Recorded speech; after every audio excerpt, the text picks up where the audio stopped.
bit here. Okay, thank you.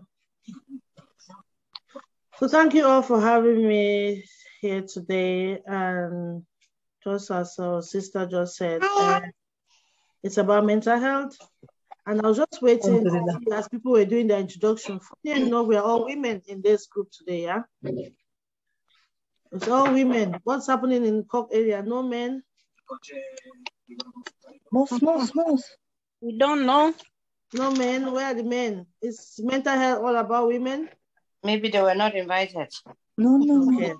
Right, so I will throw that to the vision community. We have to reach out. And sometimes, you know, I'm just making this point because there's statistics to show that men don't talk much about mental health, or they don't come in front. It's mostly women are those that manage, not all women that come to talk about mental health. So I was just using that as, you know. So I will go straight. We're running a bit late, so I will just try to see how. And I'm glad that we have technicians in the house. We all know we struggle with this, but if kids are not at home, so I will try and see. So I will share my screen.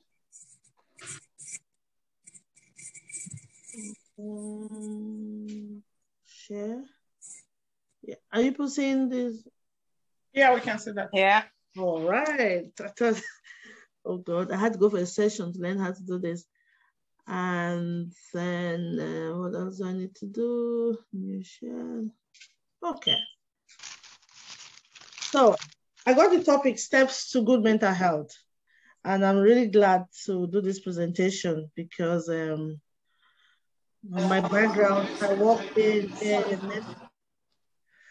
before we continue, yeah, I think the host will help us here to try and mute. And if anybody has any questions, feel free to interrupt, like, you know, put your hands up and I'll give you the chance to ask any question. We shouldn't wait until the end, but, you know, we'll go gradually.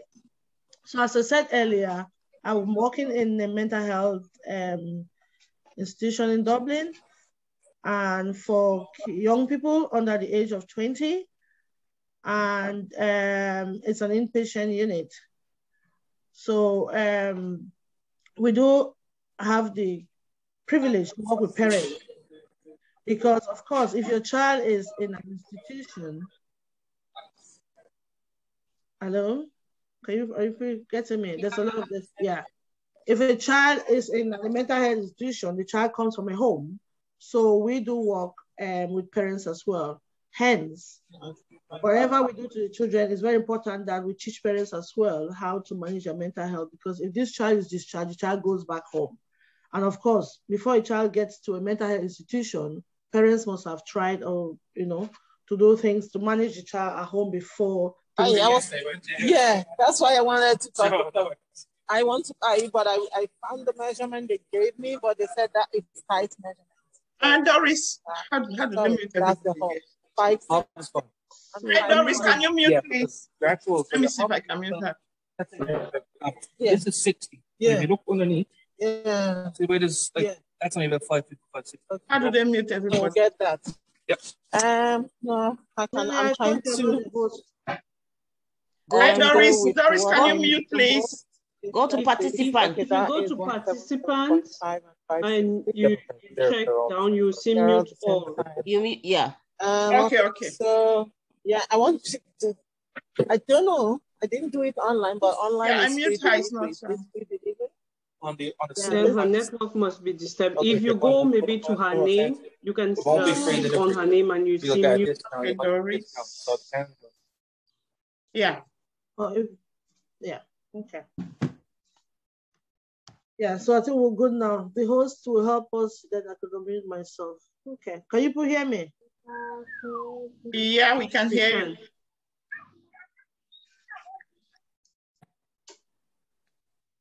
So I'll be looking at the first slide here is what is mental health? What comes to your mind when you hear, well, let's just participate in this. What comes to your mind when you hear of the word mental health? What sort of things we think of when we hear of mental health?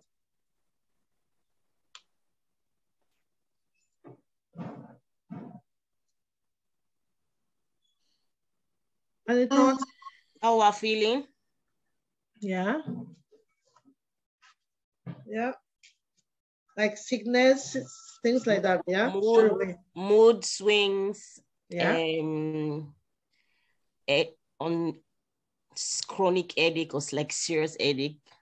Okay. Yeah. Okay. Good. And stress also maybe. Stress. Yeah. I think that's a key as well. And the whole idea about people like the stigma attached to mental health. So that makes it, big stigma, especially from a cultural perspective. So we will just start so when we hear of the term mental health, many of us think of mental illnesses, health, as the absence of mental illness. You know, coming from different cultures, I was checking the faces and the names there. What is meant from where I come from? Mental illness, once you say mental illness, it's not associated to madness, right? Some people look at as though it's a chronic thing. It's not something we can talk about, but it's different from culture to culture. And for us to be in a place like this, it's different. We're looking at this definition from Mental Health Island. It says that it's when you hear of mental health, many of us think mental illness health is far more than the absence of mental illness and has to do with aspects of our lives, including how you feel about yourself, how you feel about others, how we cope with the demands of life, how people think about me. I am stressed. I am not stressed about myself. I'm stressed about what people are thinking, what people are seeing in me, what people are thinking about me, and that makes me more stressed. Okay. The definition of mental health, we touched that this is the WHO one, which is the general one, a state of well-being in which the individual realizes his or her own abilities and with normal stresses of life, how individual can work productively and fruitfully and is able to contribute to his or her society. Some people think when you cannot contribute or when you cannot do things for yourself, you are sick or something, but that's not the case. Positive mental health has to do with our emotional, psychosocial, and psychological well-being. So it's a holistic thing. It's not only like one aspect, I'm feeling this way, so I have mental health. So it also helps determine how we handle stress and relate to others. Our mental health is important at all stages of our lives. So from child, adolescent to adults today. So that's why mental health is very important, and we start addressing it from early as possible, because if we don't handle it in terms of children, they're going to grow to adolescent and they're going to bring that when they are adults. So it's very good that we catch it as early as possible. That's why we have talks right as far as primary school, educating teachers. Every school has counselors. So they're trying to catch these kids early enough so that they don't bring this to their adulthood. Okay, so mental health is very important at all stages of life. The term mental illness is influenced by geographical, personal perspective, culture, as I just said earlier. It's sometimes difficult to draw a line between normal and abnormal. So that's what I'm saying. For example, I have a brother back home who they call my brother a madman. But coming abroad or travel, when I left Africa, I came abroad. When I see people that go to work, I was like, oh my God, my brother is, in Africa, I would say my brother is mad. If I bring my same mad brother here, it's a normal man. You see people walking and talking, they're going to work, they do things, right? But it just depends on where they come from and where they are at that moment. So this thing of definition of mental health, it's very hard. It's very hard to say, oh, this is normal, this is not normal, because the manifestations are different. The way we perceive it is different, depending on where we are.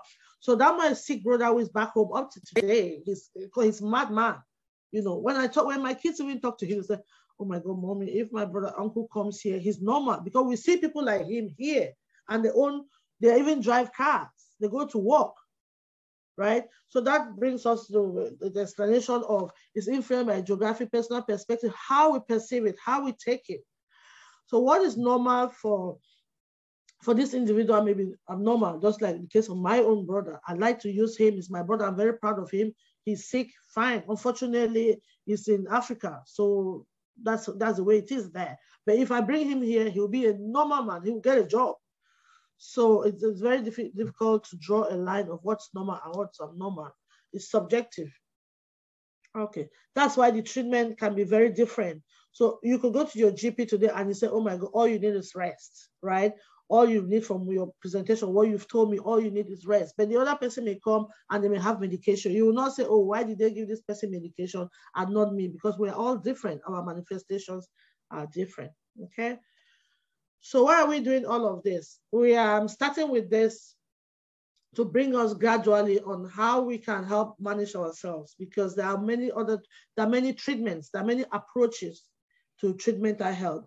Our presentations are different, so the treatments have to be different, right? We have models, we have different models. We have the medical model that when you go in there, if you don't manage yourself well, before you know, you're on medication. We have the social model of it, where we do the talking, which is what we will be doing today. And you go meet counselors that advise you on how to manage yourselves so you don't end, you know, with having to take medication all your life. But all the same, all of them are still good approaches to deal with help treat mental health. So number of people admitted to the Irish psychiatric hospitals and unit increased from 2,388 in 2016 to 2,769 in 2017. I have like the Well Health report in 2000 and more recent one in 2001, which says mental disease affect 1 in 4 people. So 1 in 4 people experience mental health in their lives. So this is alarming.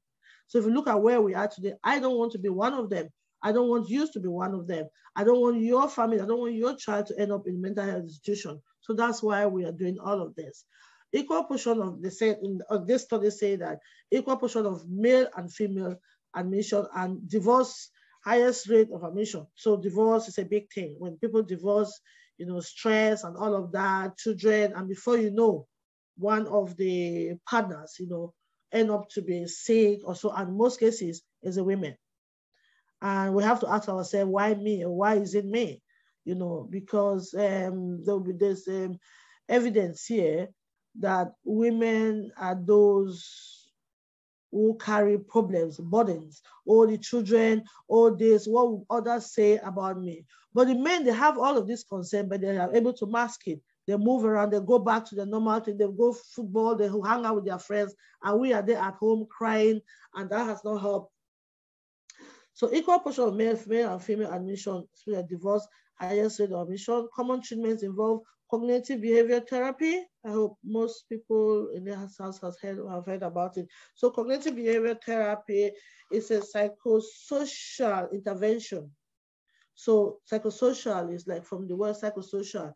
It's a look at how we reduce our symptoms by changing our behavior.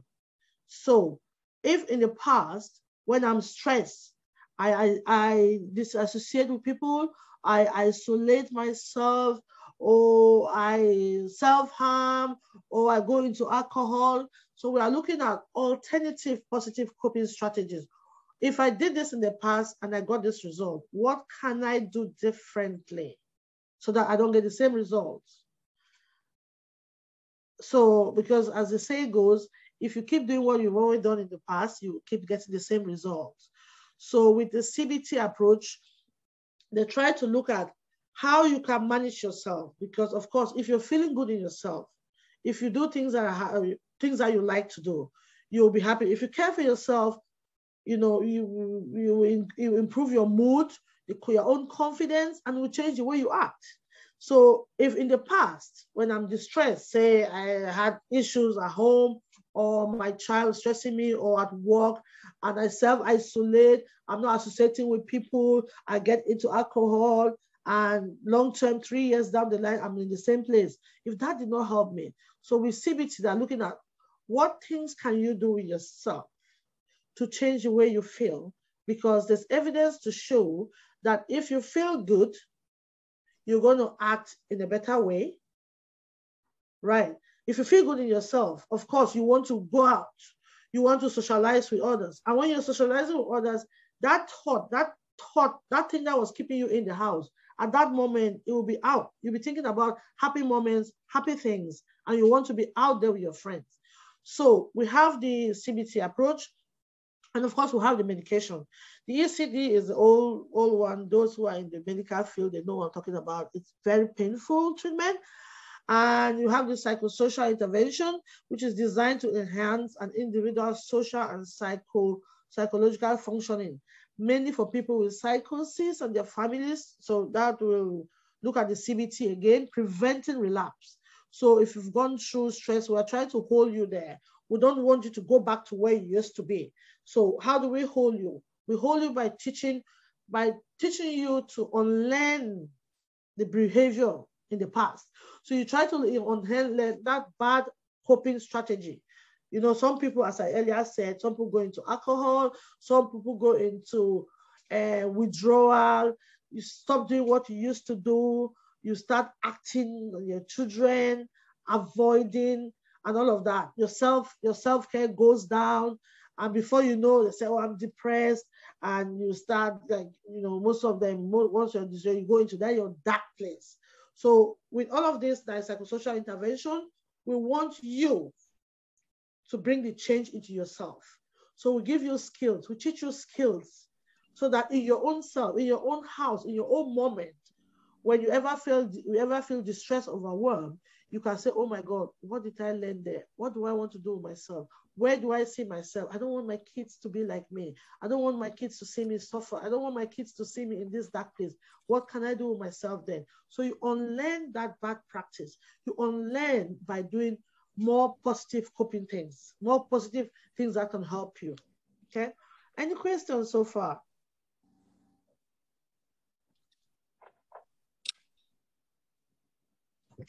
No?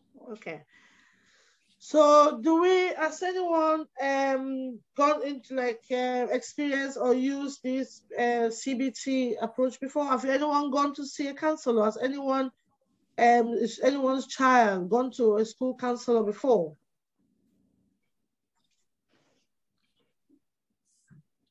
No? Okay.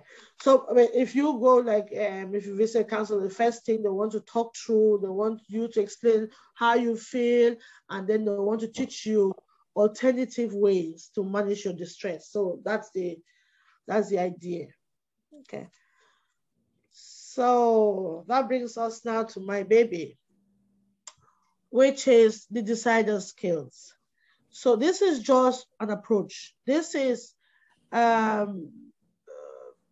skills that have been put together by mental health practitioners to see how to help manage children, adolescents, and families.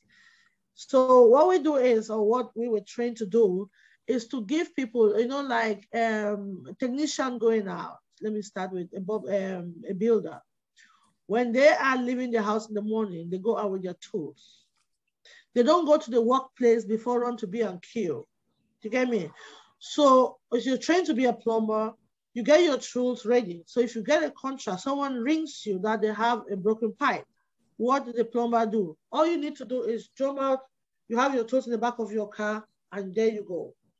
So these are skills that you learn, not when you are down, not when you have your mental health, not when you are sick. You learn them now. Right? You learn the skills and keep them in your bank. Keep them. Where is the bank? The bank is yourself. So you have skills, you learn skills, so that when the moment comes, when you are distressed or you're overwhelmed or you are depressed, I have to do this, depressed. Because sometimes you just have a headache, you're stressed or something, I say, oh, I'm depressed. No, you're not. No, you're not. Some people may just be tired. And if you know that you're tired, you know the reason why you're tired, you should know what to do. I don't want to go to my GP because I'm tired from not sleeping. I've done 7 days of night duty. That doesn't make me depressed. I've overworked myself. So if I'm tired, what do I need to do to help myself? Rather than going to my GP, one, you're going to pay 55 euros or 60 euros for consultation. Or if you're not paying that, you waste your time to go to the GP. Some GPs are very good. They say, go and drink water. You need rest. And they say, oh my God, I've been to my GP, they didn't give me any medication. You're not sick. So it's about knowing yourself. knowing yourself. If you know yourself and you learn and you have your skills, you say, oh my God, the last time I went to my GP, I wasted 40 minutes in the queue and went in there, the GP just gave me water.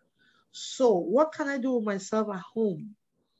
How can I manage this experience, this feeling that I'm having now? Constant headache, recklessness, and all of that. How can I manage myself? I don't want to go to the GP. I don't want to pay this money. So you learn skills before and keep them in the bank. Like our plumber there, like tools, you have your tools. So if someone calls you, you go out there, all you need to do is bring your spanner and do the work. So with mental health, you learn your skills before. So if you start getting changes in your body, because you know your body. I saw our sister there, one of the last two speakers who will say, oh, I haven't changed. I just woke up now. And they, yes, we get that. Sleep late, I wake up late. Oh, first, what do? I need to take paracetamol, I have headache. No. They will say, drink water, go out for a walk, or fresh air. All this help. That's what you'll be told by the GP, who has medication to give you. So with mental health, we have to learn, my dear sisters, to mind ourselves. We have to learn to teach yourself. We have to learn to help ourselves. So a group of women, for the decider skills, let me see what, if I have that in the next slide. Yes, okay.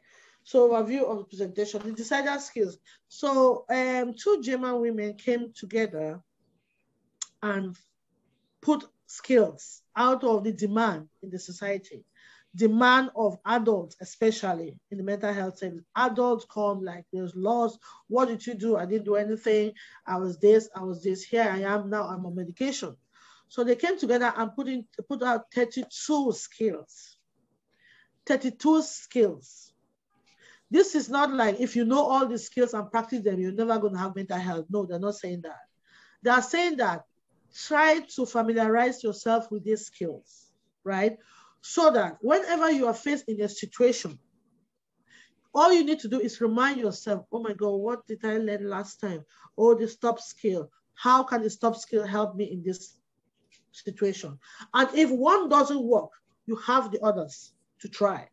I will always say, oh, especially with kids, oh, I tried this, oh, I did this, I drank 2 paracetamol and it's not working. Did you let the medication? Did you give time for the medication to work? No, most often the answer is no.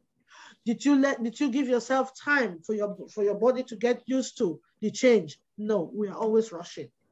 So there are 32 skills in this Decider program, which is put together by mental health practitioners. Okay. So we're not going to look at all the 32 skills today. Hello there. Do I still have everybody on board? Yeah. Yes, we are here. Can hear. Go on. Any questions so far?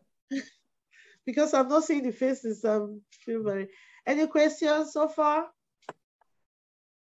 No. Okay. So we see where the Decider program came from. 2 ladies out of long-term experience in mental health working with adults in UK came together and put this skills together, that 32 number. But they are broken down, they put them under 4 different categories. So distress tolerance, mindfulness, emotional regulation, and communication. Okay.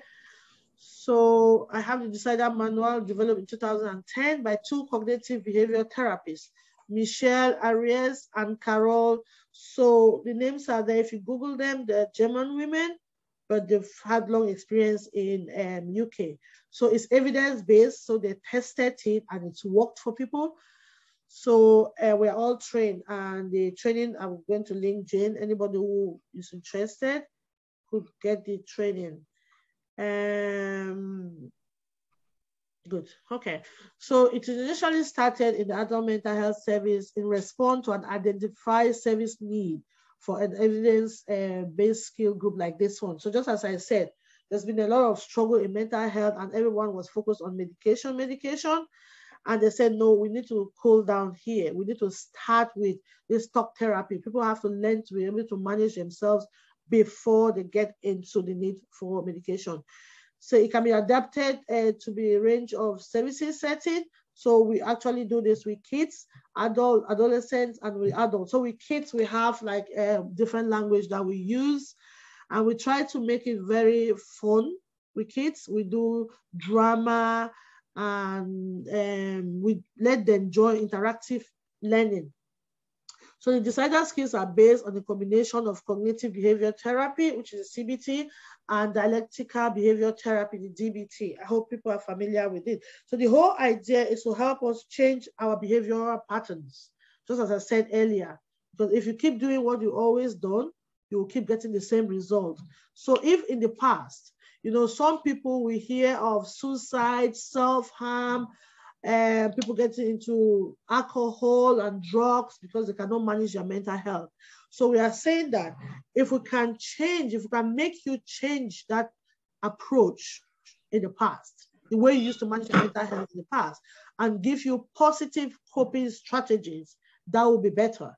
So if you ever feel overwhelmed and you ever feel like you feel like distressed or depressed, instead of doing what you used to do in the past, like self-harm to some and getting into alcohol, you try and use these skills. It's work for others, it's personal, it works for me, and I know it's going to work for you people. So the goal is to teach both adults and young people the skills to help them recognize and manage their thoughts, feelings, and behavior, therefore allowing them to monitor and manage their emotions and their mental health. A child does something and comes to you, first reaction, what's happening there? I'm very angry, this person. You have to check, what is this anger about? How do we manage that? In terms of children, sometimes we even try to sit the child down to talk to them. But with adults, we keep the anger in us. We bottle a lot of things, and it comes out like an eruption because, of course, we are shy to talk about our feelings. Okay, so it's about being able to name, being able to talk to somebody that this is how I feel. And the studies have said, if you talk out to somebody, there is no way that person is not going to help. At least it may not help you in that moment, right? It may not help you long term, but it could hold you from acting in a particular way in that moment, okay? Yeah, so I've talked this bit, what is the decider skill? I've talked about the 32 skills. They're under 4 core skill sets. So the distress tolerance, mindfulness, emotional regulation, and interpersonal effectiveness. So the interpersonal effectiveness has to do with how you communicate, how you talk, how you relate with others, and how that has to do with your mental health, okay? Distress tolerance skills are the skills that you need in the moment. What you can do with yourself, anywhere, in your car while driving, at home, at work, to help manage your mental health, even without talking to somebody, even without changing your position, even without the third person by you knowing that you are going through something, okay? And the mindfulness, of course, is like grounding yourself, and emotional regulation, just like the word emotional regulation. It's like you come into a room, the temperature is very hot, you're wearing your jacket. What's your first reaction? You take out your jacket. So why are you taking out your jacket? Is to regulate your body heat. Is to regulate yourself to suit the temperature in the house. Sorry, Jane, I see something bleeping here. Are you people getting me? Yeah, okay. I can get it. Yeah. Okay, so I see there's a beep on my screen there. So these skills have been developed to help individuals in making changes in their lives to become more effective in managing their mental health. The skills help us to identify and regulate our emotions, increase mindfulness, and promote the development of effective communication, okay? The individual is supported to live a more skillful and less impulsive life. So, impulsive life, what do? When we are angry, we lash out. When we are stressed, like we cut people off. We isolate ourselves. We do things that are not harmful, right? So if you learn how to manage this, what you're going to do next time if you ever feel distressed, or those of us who are going through marriage breakdown and things like that, you'll be able to act differently because it's not the end of the world. Rather than acting impulsively, you'll be able to learn to stop and think before you act. because most often when we act before we think, we often cause more danger to ourselves, okay? So these skills can be taught in a group setting or individual session.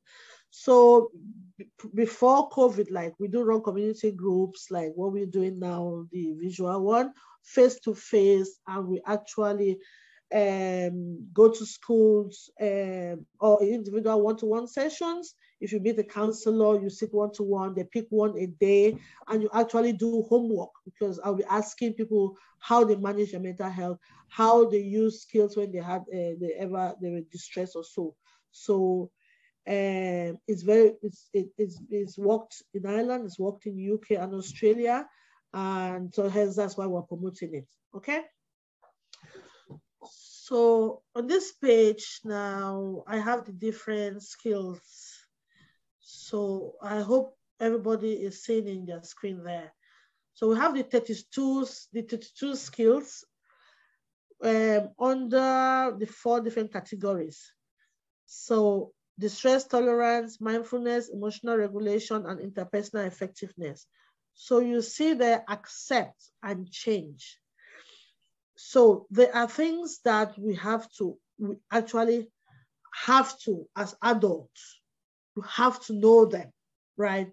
And then when we are growing up, or when we learn these skills, there are ones that we can incorporate into our usual practice, things that we can change. And again, it's very important that we know that there are other things in life that we have no control over.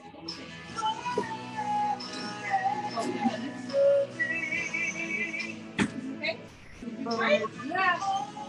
Who's that? Can that person unmute, please? Yeah, I mute the person there. Okay. Okay. So our CBT model is there to your left of my screen.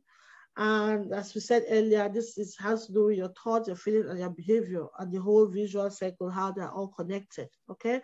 So under the distress tolerance skills, we have skills like the stop, and some people are like, why is that stop with double P? So this is a special stop, right? It's not the stop S-T-O-P. Did someone say something? No, I think so. There was just a noise at the background, I think. Okay. So under distress tolerance skills, we have the stop skill, it will pass. It will pass is like we have the sign of a tunnel there. So for anybody who have gone through a tunnel, you know how it feels to go into a tunnel, right? It's dark. And that just describes like how when you're stressed or when you're depressed or when you're feeling low, you know, you just think like you just feel like you're in the dark. But it's very important to know that this distress tolerance skill is telling us that, you know, there's light at the end of that tunnel. All this feeling will pass, and it cannot pass unless you tell yourself you want the feeling to pass. So you have to do something. Change has to happen. And then the third one there is the big D, the distract. So the distract is saying that it's very important that you learn to distract yourself, because when you distract yourself, it sort of moves your mindset from that thing that is distressing you in that moment to something else, okay? And the next one there is do one thing for 20 minutes. This is very fun with kids. You tell them, oh, go outside, go and ride your bicycle for 20 minutes. The child comes back, oh, it's not working. You say, go again, go in the next 20 minutes, go and do something else. For adults, you know, we also struggle with that. Oh, I'm distressed. The lady there said, oh, I should go for a walk. I went for the walk, it didn't change. Do something else. Pick something that you like to do, okay? And then the other one is tend the mind, and the 5, 4, 3, 2, 1, the suit, and the value. So the suit one is like we all have our suit boxes. Kids, you use these are a suit box is something. It's a box that you keep things that you like. Like in my own suit box, I have a candle. I like hot chocolate, things that makes you feel good. To some people, a cup of hot chocolate before bed is their thing, or a cup, maybe tea, music. To some, bubble bath. So your suit box should get those things that you like, those things that reminds you, brings you joy. I have a photograph of myself when I was 5, my 5th birthday. I have a photograph of my 5th birthday in my suit box. Anytime, I go to that suit, I pick that picture, it makes me smile. It makes me remember that day. So we all have to have our little things like that helps us. Okay, you see kids go around with blanket, they're like, this is my thing, or their suit thing. That's their own. Even as adults, we have to have things that we can use to help ourselves. Okay, so the decider skills are taught through visual aids, props, and music. I tried to upload the music, but my technology, maybe my sister will help me for the next time. So this helps to make it easy to learn and remember our skills. Okay. So, my God, I've been doing the talking. Any questions so far? Or any thoughts on the decider skills? Can I ask something, please? I would like to know more about the 5, 4, 3, 2, 1 technique. And you talked about distracting yourself. Yeah. In distracting yourself, you mentioned maybe having a cup of hot chocolate or having a bar of chocolate. But I just want to ask here, or maybe to add in something, that when we are distracting ourselves, we shouldn't, maybe I'll use a big word, exaggerate, because sometimes having too much of the chocolate becomes harmful to your system as well. And some people might use the wrong vehicles to distract themselves, maybe drinking excessively. So how would you, as an expert in the field, advise someone who is using the wrong vehicles to distract themselves? Thank you. Okay. Thank you. I didn't get your name, please. I would like to address you. Annabelle? Annabelle, yeah. Okay. Thank you, my sister. What we're saying here is, just like I said, I just gave that example. We are all different people. We have different things, different approaches. And as I said earlier, we'll be talking about that. I will actually do the 3. I will add the 3, 4, 2, 1 just for your interest today. But what we are saying is we all have a list. Because we are different. We have different things that we do depending on where we are. You get me? I just use a hot chocolate one because I have a sachet of hot chocolate in my suit box, right? I go for 6 months without taking hot chocolate. The day I take hot chocolate, you get me? I'm taking hot chocolate, it's as something to suit me on that day. It's not something I take all the time. Some other person may have a CD, a music that they like. You don't have to have the physical CD in it. You could have something that will let you remember something to boost your morale. So you could have a picture. I have a picture there. Some people will go for a walk. I'm not saying you should go do 4K when you're not able to do 4 or 5Ks. We are just listing things depending on where you are. If you're in your workplace and you're distressed, you can say, okay, on my break of 40 minutes, I'm going to take 10 minutes to go for a walk. So you're going to walk using that 10 minutes to distract yourself from the busy or whatever is going on at work at that moment. Do you get me? You're taking 10 minutes of that time to go and do your work. Chocolate is not good for us. We all know that. We are all ladies. I have, I'm working very hard to be a figure, which I don't know I'll ever get there. I'm not encouraging people to have chocolate. I'm saying that is what works for me, right? Some people like to light candles. Some people like bubble bath. Some people like Zumba. Some people like dancing. And these are all coping strategies. These are all ways to distract yourself. For example, now I'll go the dancing one. If I am very, very, very, very stressed, sometimes you need to cry, and there's nothing wrong in crying. But I don't want my kids to hear that I'm crying. So I go into my room and I play a music. There's one particular music that reminds me of my days, like 20 years ago. It brings back my memory of some good moments. I play that music and I feel good with myself, right? So the music helps me in that moment. And then I come back to my life as normal. So by the time I'm coming back, you see, that mood, that minute is gone. So I'm coming back now with a different swag, I don't know how to put it. You know what I'm saying? That immediate urge to act in an impulsive way must have been gone. So that's the idea. You take yourself out of that moment. You distract yourself in that moment. You look for something to do. So as I used to say to kids, go do this. You have 20 minutes to do this and go, oh, I did this, it didn't work. Of course. Not all of it will go to work to you. Because you're going to go out for 10 minutes and come back. The shit that you left at work is still there waiting for you. So you have to look for other ways. Or maybe I'll look for another thing to do instead of what I was doing at that time. So because we are different, we have different coping strategies. And because it's context-based, what works for you today may not work tomorrow.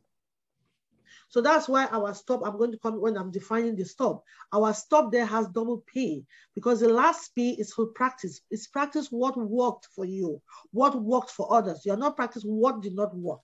Because if you do what did not work for you last time, you're still going to get the same results. So does that answer you there a bit, please?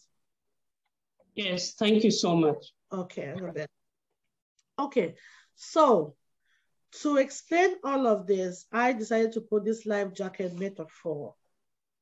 So when you saw the life jacket, what came to your mind? What came to people's mind? Life jacket. To me, it's like kind of a survival skill. Good. Oops, oh my God. I pressed it. Yeah. Yeah. Where will you find this? Things like this, life jacket. The plane. Plane. Yeah, for those in the pool. In the pool sometimes. In the pool. Yes, pool. Yeah. Yes. Yeah. In the sea. In the sea. Good man. Yeah. Yeah, I think. Yeah. Okay. So far, we're all. Yeah. But did you like look at mine there? What is different in mine? What's the grief? What's the label? It's not Nike. It's not Puma. What's the brand? You have different skills. Different skills. Good man. Yeah.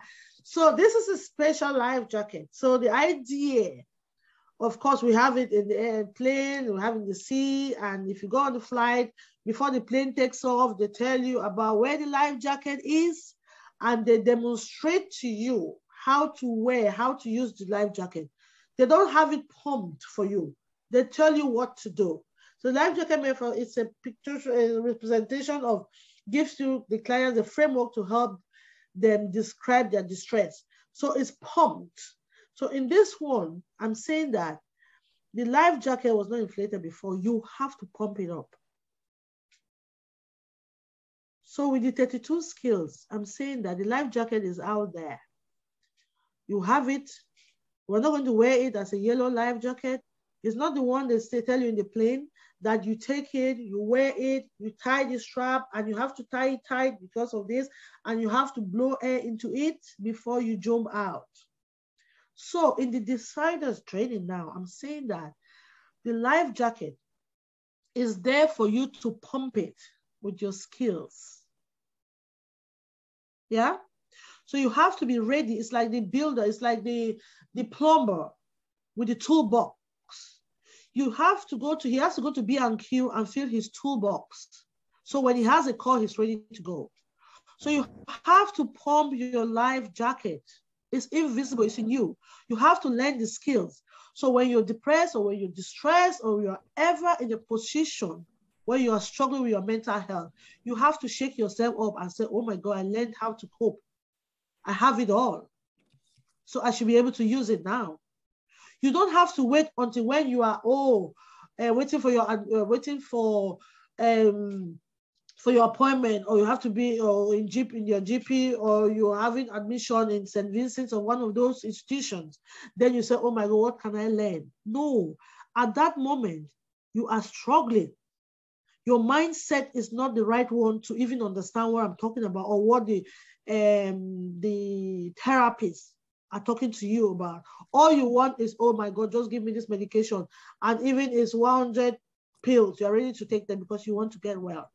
But with the decider skills, we are saying that you are in the best place now When you are well and in a good place, this is the time for you to learn how to cope with your mental health. You learn these skills and keep them in your, pump your life jacket, so that whenever you need to, whenever even your child is struggling, you may be able to say, this is what I learned, I can pass this to my child. This is what I learned, I can pass this to my husband. This is what I learned, I can pass it to this, my friend who is struggling. Okay? So that's why you see the life jacket there is pumped there with skills, with the 32 skills and the ones we don't know yet, okay? Because it's individual based. What works for you may not work for the other person, okay? Your life jacket is pumped up with each new coping skills learned. Okay, so someone mentioned about the use in the C there. So I have this, I hope you will be able to understand this sketch. So the first picture there shows our gentleman, in this case, our stick man. I am all at sea. So what's happened to the man at sea there? He's drowning. He's drowning. Just head above water. Head above water, yeah. What else do we see there? Is a boat, and then let me see, I need to float alone. Yeah. Okay. He's heading for the rocks, and he's heading to fail. Yeah, you have a boat. And his weight is dragging him down. His weight is dragging him down. Okay, let's stay with the first picture there. I should have put 1 and 2 and 3. Okay, what sort of things like weight? What sort of things may be dragging him down? What's in that weight? They're heavy, they stress heavy, they a lot of problems, heavy things he has, and then drop his down. You know, the problems in life, the abuse, everything puts the people down. Good, Tina. That's very good. Yeah. And there's a lot of things in his mind and his heart. His mind is heavy. His heart is heavy. A lot is dragging him down. Do you? It's the doom and gloom. Good. Do you think he really likes to go? Do you think he likes his head? He likes to like be dead? Well, if it is me in this situation, I have a rock in my right, and then I have a boat in my left, and then I have arms. I go into swimming. I go to save my life. Yeah. But in that case, if he's not swimming, he don't want to save his life. Okay, but the way he's standing there, the way he's standing there, I can see the neck. Like I wish you could see me here. I'm struggling with my own head. He's struggling. The water is almost like taking his head. And he probably could not swim. He's happy to go. I think he's shouting. Yeah, he probably could not. He could not swim. If he doesn't know how to swim, he doesn't know how to help himself. At the moment, if he wants to die, his head will not be on. Correct. He will drown. He will let go. He will let it go. But we can see that he's a bit struggling, right? Yeah. So yeah, the rock is there. He has a lot. Now I can see in the head. Yeah. Okay. And he has struggled, and let's go to the second one, which is to my right. He has struggled, the weight, the stress in the world, you know, there is a lot going on, family stress, the kids don't listen to me, and all of that, bills, this life, marriage, and all of that. And I can see a rock. What to him is that rock? We see a rock. Yes, it's a rock. That's a physical rock. In real life, what could that rock be? What could that be? He's walking towards the rock there. Yeah, it means like he's getting to a stage where... Bom dia. Desculpa. Aqui, ó. 10 conto. Esse é muito bom. Aqui ele tem 3 entradas. Agora, uma coisa interessante. Yeah. That's it, Nina. Aqui é para pilha. Yes, sorry. Por quê? Okay. É Apple. Yes. So he has managed, as our man said there, you know, even though I'm not sure he's a good swimmer, because the way the drawing, but he has managed and he has come close to the rock, right? Yeah. I'm saying that we are seeing a physical rock here from my sketch, but in real life, you know, what can that rock be? Might be a safety net. Yes, like what? It could be a friend. A friend, yeah. A professional that can get help from. Yeah, and it can be people you have in your life that can help you. And do we see the position of the weight now? Is it getting lighter? Hello? Okay. Yeah, where's our host? Try and meet. This is where the learning takes place now. So we have to actually try and focus here, okay? We're doing so well so far. So our man there has just reached the rock.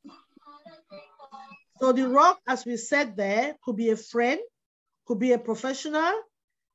And the last thing I said, as he grabbed onto the rock, the weight reduced. So the weight is getting lighter. And if you see the position of the weight is very close to the rock. We agree on that. Yeah. Yeah. So he has held the rock, he has seek help. It's not enough. That rock is still surrounded by water. Because getting to a professional doesn't mean your problems are solved.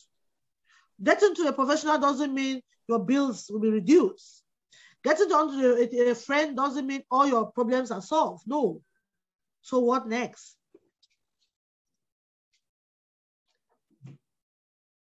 We can see the boat there. There are other people on the sea, not so. He was drowned, he was out of the boat. So there's another boat approaching. Okay. So the man has come. The third picture now is attached too much, but starting to inflate my life jacket. So you can see now, he held onto the rock. Maybe he spoke to a friend, and the friend maybe has done is learn some skills, or a professional, and they've given him some skills, right? So we can see the man there is beginning to pump his life jacket.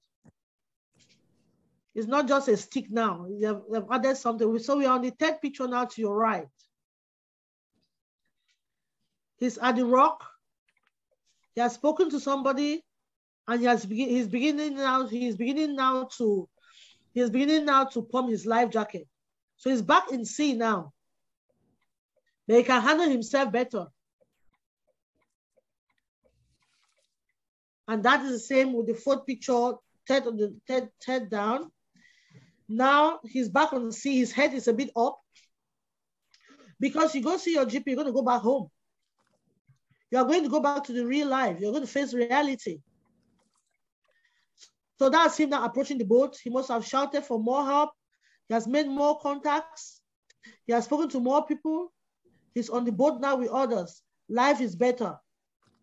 Sometimes sailing with others. When we talk of people, get in touch with people, where we kids, I would say, how many friends do you have? Oh, I have, this is my best friend, this is my best friend. It's not everybody that you go talk your issues to. There are times that you go, of course, and sometimes you don't even know the right person, but you will know, depending on the response that you get. If you go to a professional, they'll tell you to learn coping strategies.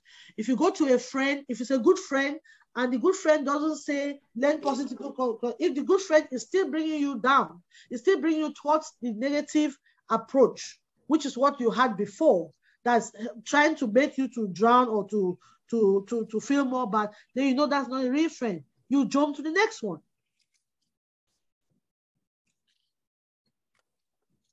Okay? Did we get it so far? So we've touched the rock there, which is talk out, seek help, and the effect that has on the weight. So the weight becomes lighter, the stress reduces. So you've learned 1 or 2 skills there, you pump your life jacket, and you're good to go. Serving alone when things go wrong, it's never the best thing. So you have your life jacket. Even though you have your life jacket, that's not the end of it. You still need help. But the life jacket just helps you. So you're able to do things, you're able to manage yourself. And it depends on the degree of the distress. It depends on the level of the difficulties that you have. Some people cannot just manage little stress. Some people for little things, even the weather, things that we have no control over. Some people take it so personal, so serious that it affects them. To others, oh, it's the weather. How do I manage this weather? All you need to do is to dress well. Get your boots, get your jacket, and you are in it. But others will just go 3 months, ooh, oh, winter, and they panic unnecessarily. So as I said earlier, it's individual based. So we talk the talk. It depends on you now to pick what works for you. So you ask yourself, whenever you're distressed, where am I now? Where would I like to be? How can I get there? So of course we all have goals. I want to be this tomorrow. I want to be this. I want to go on holidays. I want my children to be this. How do you work? How do you manage yourself to get to that place you want to be? Okay. So what skills can I use from my life jacket? It's your own. It's your life jacket. It's your journey. It's your health. So change cannot happen in mental health unless you accept. If the GP, if they give you medication and you don't drink it, it's not going to work. If we talk the talk, you don't put the talk in practice, it's not going to work.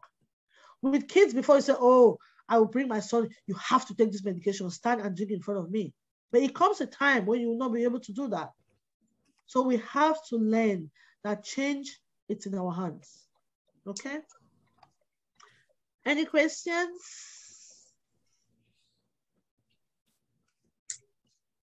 No? Any No, I understand everything. Come again? I understand everything. It's very clear for me. Okay, Tina, thanks. Okay, we try to make it as simple as possible, you know, because we bring those medical jargons, it makes things very hard. So the decider skill is aimed to, you know, be very simple. So the first one now, I just chose 2 from each category. I chose 2 from the distress tolerance for today and 2 from the emotional regulation. And then somebody talked of the 5, 4, 3, 2, 1. It's a very quick and easy one. So for that reason, I'm going to talk. It will not be on the slide, but I will just talk through, okay? And if anybody wants any other one, request, look at that for another day. Thank you, Starry.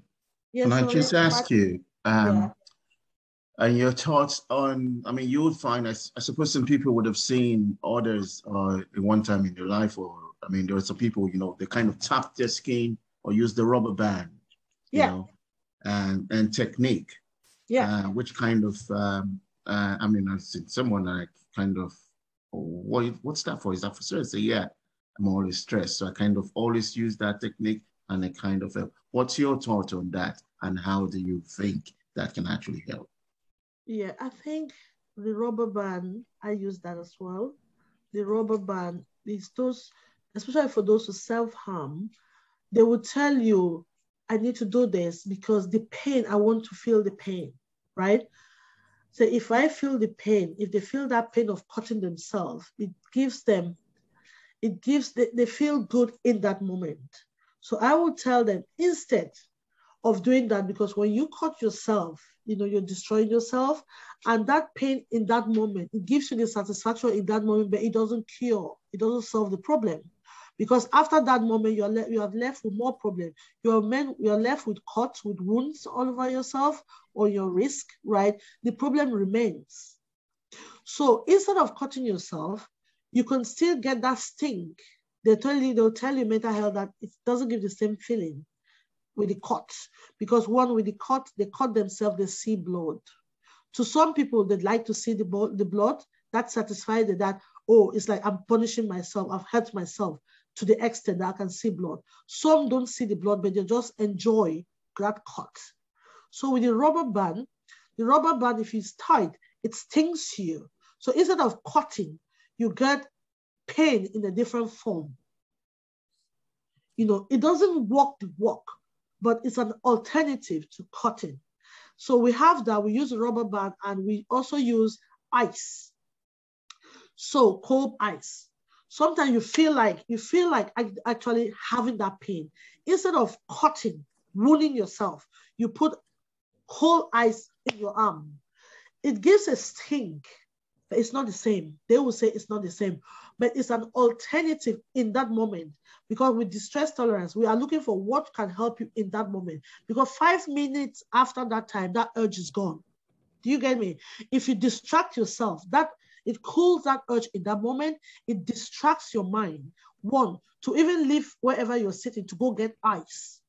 It moves, you can get to the fridge and see something else, and you may forget about that problem in that minute.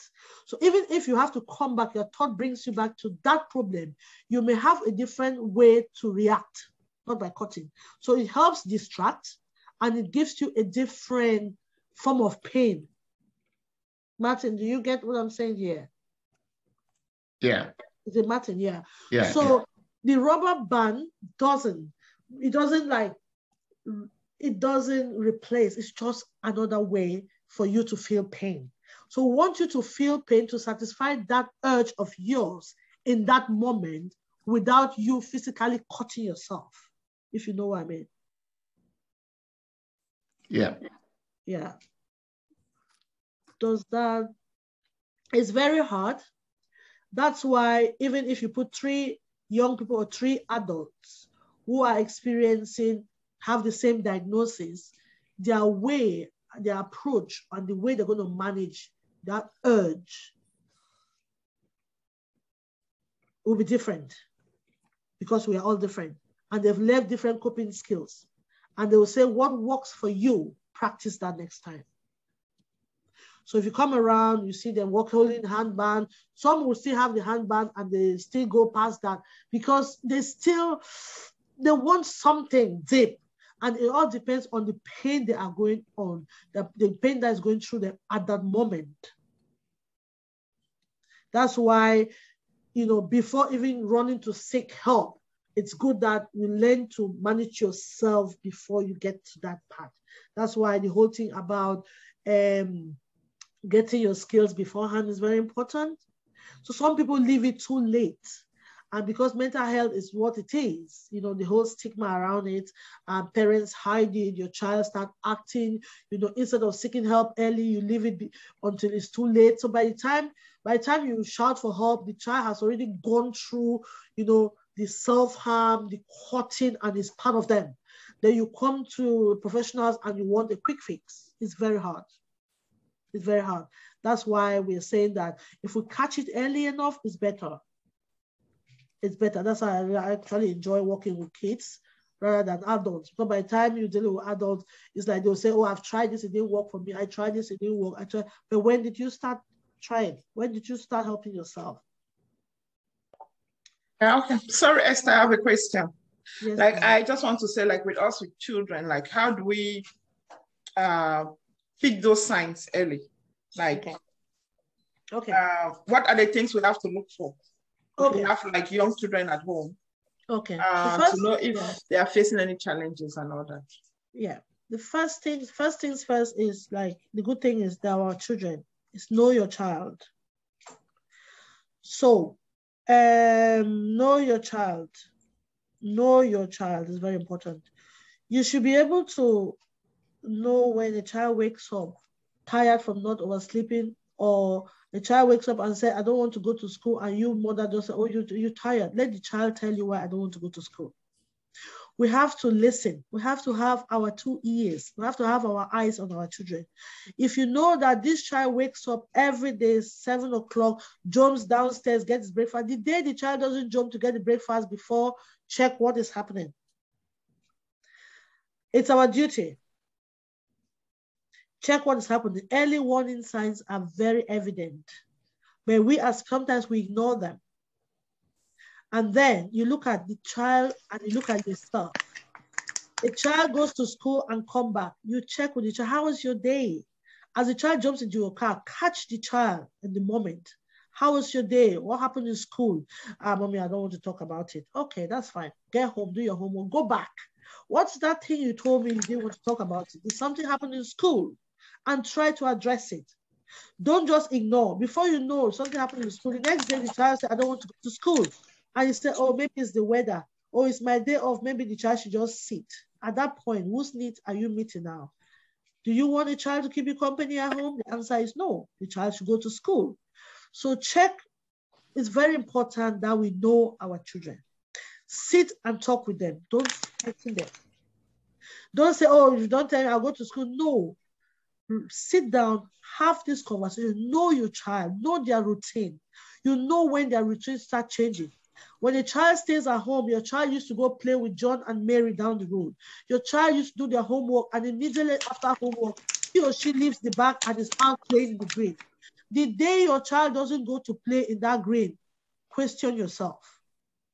As the child comes back, or you don't see your child out, you say, oh, what happened? I noticed yesterday you were not out there with John and Mary. Yesterday you didn't go to play. Yesterday you didn't say you are going to the cheaper. What is happening? Oh, then you hear things like, oh, John said this to me, or Mary did this to me. And those little things, you pick them and put them into context. I don't want to hear, oh, down the line, your child hasn't gone to school. Then it's 3 months after you're going to school, after you've seen a letter from the principal that the child is refusing to come to school. Then you go and say, my child was bullied in school. As a parent, you fail that child. We do that all the time. We ignore or we don't respond. I am one of the parents that will go to that principal. My child was bullied. My child was pushed because he was a big boy. You can see my muscles. My son was big. This child comes home, is like, this boy pushed me in school, this boy pushed me in school, this boy pushed me in school. I didn't get any letter. I called the school. I said, every day my son comes to school or comes back from school and he complains about being tortured or being this, being this. The principal said, no, they are just kids. They are just kids. I said, okay, they are just kids. I said, okay. The next day my son said, Mommy, you will change me school. I don't like that school anymore. No, I went there. I said, no, you have to look into this because this child is telling me that they don't want to come to this school anymore. So I'm sure there's something more to just do.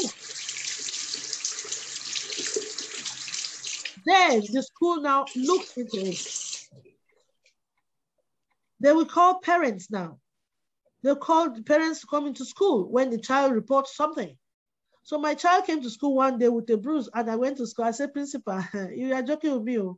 You see this, my child, I'm going to tell this child to push. If they push him, he should push back. The principal said to me, oh, madam, no, that's not fair. I said, no, if something doesn't change, my child cannot come back home every day crying. The next day, this is an African child. The child pushed, the next day, my child to push, and I was called to school. So I went to that parents' meeting now, and we all sat as parents and teachers, and we talked among ourselves. Then we heard what was happening, bullying and all of this. So that was addressed. And if they address it early, it's going to change.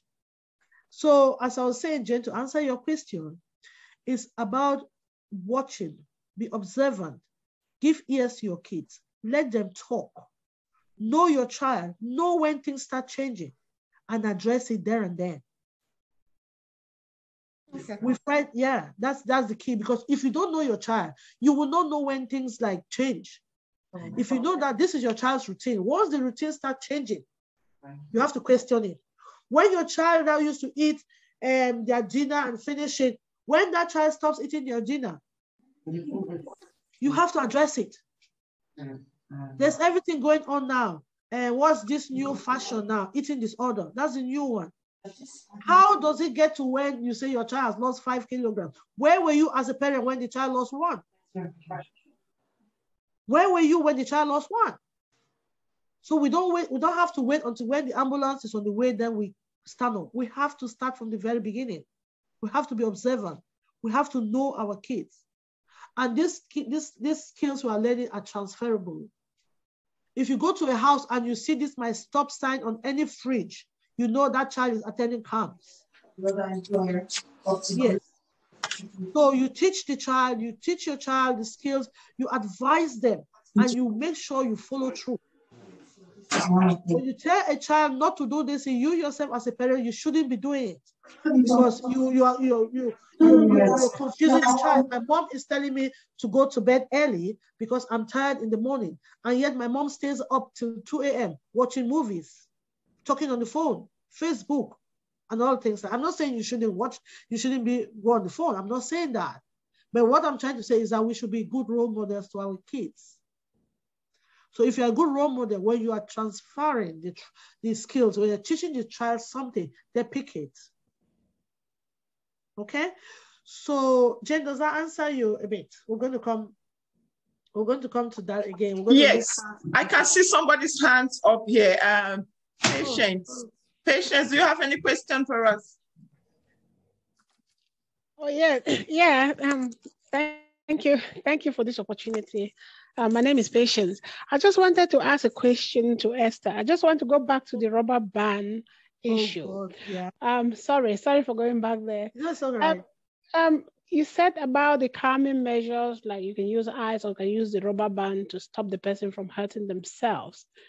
Is there any other means you can use apart from that? Can you try to know what the person actually likes that you can substitute it for the ice or the rubber band, or is not possible? It is very, very possible. It's very, very possible. That's why I was saying that that's just an example, right? Depending on where the person is. For example, depending on context based, depending on where the person is. If the child is at home, there are things you can use to distract. There are things you can do. You can give that child to, instead of doing this, they do artwork, even going out. Do you get what I'm saying? Do something with yourself. Because, of course, when you're bored, right? When you are bored, your mind goes into that deep. Your mind goes into that state. You get what I'm saying? Deep now. Then the whole thought things start coming up, and the negative thoughts become in charge, takes control over you. So we're teaching the child to be in charge. We're teaching whoever to be in charge of your emotions. And if you're in charge, that urge to hurt yourself, when you have that urge to hurt yourself, you should be able to say, stop. You'll be able to say, oh, I did this before and it didn't work for me. So I've learned this, let me try this. So we have, some people have bandages, depending on where the child cuts, if there are risks. Some parents wear them bandage. Some of them, when you see your child start doing this, if you know your child, they don't just cut for no reason. Do you understand? They get to a phase, they get to a position. If the child does self-harm, the child start withdrawing, the child start being quiet, goes to a corner, a quiet moment. They don't just stand in front of you and cut. They go start going to their quiet moment. Once you notice that your child is distancing themselves, you have to drag them back. If Mary, Paul, or Peter say, where are you? How are you? What are you doing yourself? You come and sit down. Say, are you okay? I can see you looking very quiet. Is that okay? Maybe the child may be open to you. Maybe say, no, I just need to talk to somebody. I'm feeling this way. The thoughts again. Then you'll be able to help that child. But the rubber band is used. It's used in hospitals. Do you get me? I'm just using rubber band as an example from what Martin says. You distract that child. You let the child do, and the children, it's your child or the child you work for, you should know what they like. If they like arts, get them art material. That is the time for the child who like art. You say, oh, can we do something? And working with that child, working with them together, or get them involved in something they like will help distract that thought, because it's a thought that is pushing them to do that. And you have to make the child know that it's not all that you think about. It's not all that comes to your head is true. So you have the thought to cut yourself for this reason. You have to make the child to know that those thoughts are just imaginary. They're not facts. So it's about knowing your child. That's the key. If you know your child, you'll be able to know when they are stepping into that phase where they could start doing what they're doing. And then you catch them early and help them. And the way to help them is to distract that thought. And the way to distract the thought is to divert the activities. For example, your child likes to play. They like to hang out with their friends. When you stay and you say, oh my God, this child is not downstairs. If the child that you know that is struggling, you say, come on, do you want to go down to Mary? Do you want to go check? Do you want to go to Don's stores and get me this? Even if you don't need the milk, if you send that child, that 5 minutes would help the child. If the child could spend that same 5 minutes in their bedroom, they may be cutting. But taking that child out of there distracts the child's mind and those thoughts. And before you know, when the child is out, before you know, they start thinking of something else. So we have arts, the things the child, depending on where they are, distraction techniques to use. You use the breathing exercise, because you have to ground yourself. You have to know what is happening to you. Why is this thought coming to me now? What is happening? What can I do with myself? What other alternative do I have apart from cutting? Sometimes the child was like, or if it's a child that's open to talk to you, oh, this thought just came to me now. I know it's not working, but what can I do? Then you give the child alternative. Okay? So depending on the child, and all schools, like we have school counselors, they will tell you, like, go play with your friends. It's all about distracting the mind. Okay? We'll be coming to list the things that we like, the things that will help boost your mood, you know? And then for your children as well, you should be able to, if you have a child that's struggling, you should, the moment the child is fine, not when they are down. Like when we're today, all things is good, we're talking. You see with your child, say, what sort of things do you like to do? What sort of things do you like to do? What do you enjoy to do? You come out with a list. You know that your child likes to do these things. So when you see that your child's mood is dipping, you go back to that list and remind your child, remember this day you told me you like baking. Could we do something like baking? You say, oh, mommy, that's actually true. Or daddy, that's actually true. Then you give that child the duty to go online and check what they want to bake, ingredients, people will do homework, come out a list and engage that child. You go to shop and get the stuff for baking, and you do something that the child likes. That's what do you call? That helps to distract that negative thought that's coming to the child's head. So if you have a list of the things, or you don't even have, if you know your child very well, you know, but you have to make the child to know that I know what you like. So you go back. Excuse me. I have to say I have to go to the Janet. So I have to say goodbye now. Okay. Thank you. Okay, Nina. I see you later, girl. All right. Thank you very much for the opportunity, okay? All right. Bye, Nina. Bye. All right. So for the I think I have, sorry, Esther, I have somebody else's hands up here. I have Martin. Oh, Martin. Marie Esther, thanks very much. Great points and great and lectures. I suppose you just wanted to add, I mean, like our sister there did ask, you know, like you've actually listed all the points. And I suppose for every one of us, we really we don't have to wait when there is a problem before we start trying to act. We don't, I mean, mine at the moment is just a contribution. And so we need to really be invested in ourselves, in our children. Investment means, I mean, creating time, not always looking at running after money and not taking about the important things in our life. Our children is very vital. So, I mean, it's part of our ecological being. And so therefore, getting, like you said, Marie, and you talked about trying to know your child, you know, trying to, I mean, always engaging and interacting, always engaging and interacting, and also know when there's a change of routine, you know. These are all vital, you know. Even Ireland there's a policy, I don't know how many people have seen that, the brighter outcome, better future, brighter outcomes. It's a good document to go with, but we don't have to wait for when there is an issue with our child. We don't, you know, create that daily or regular pattern of interaction, that regular engagement. Everything don't have to be about money. Going for exercise, having a good time you don't need to spend to have interaction. You know, I just wanted to just put this across. It's also, I mean, like you said, it's not just the rubber band, it's not just the eyes. There are other, if you know your child, you know, you can also actually learn new skills, plan new skills, learn new skills, and then if you have that rapport, that interaction with your child, you should be able to say, okay, you come with a new plan and act on it and say, okay, when this is happening, or when this is not going well, let's try this. What is working for my child? And you find that a child that you speak to, that you interact with all the time, they become so free with you and find it very easy to talk to you when there's any issues. Thanks for letting me contribute. Oh, thank you very much, Martin. Thank you very much. Okay. Just as I said, we're all going to be experts after this with our kids. And just to add there to what Martin just said, if we're not able to manage our own mental health, it will be very hard for us to direct our children. So that's how, even if you go on the flight, or that giving them the demonstrations before the plane takes off, they said the oxygen mask will be dropped.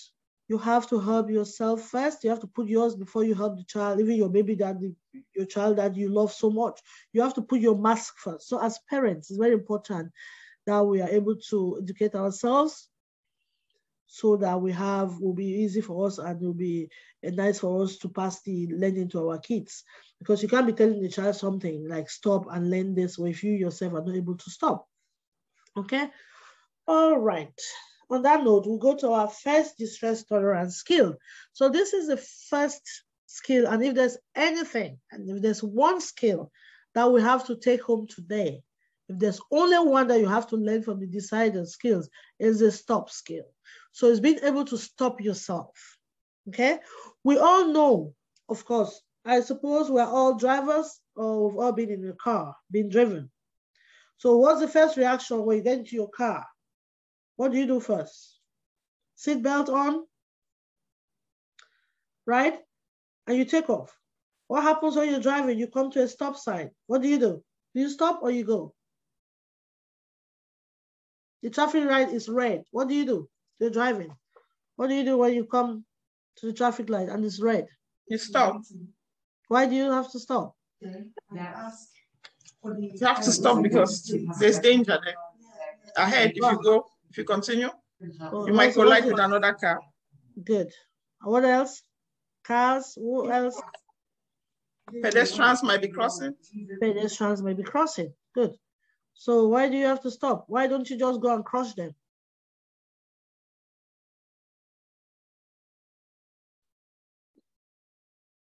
Why don't you just drive, go through? You don't want to die. You don't want to kill people and all of that, right? And that's how important this stop skill is, okay? So it's a survival coping strategies for emotional emergencies, okay? They help us get through distressing times without acting on our impulses and making things worse. As I just said, if we act impulsively without thinking, the consequences is always regrettable, okay? Accepting that, we'll always accept that the emotional pain are there, but the feeling will pass. There are things we have no control over, but we have to learn to navigate through them.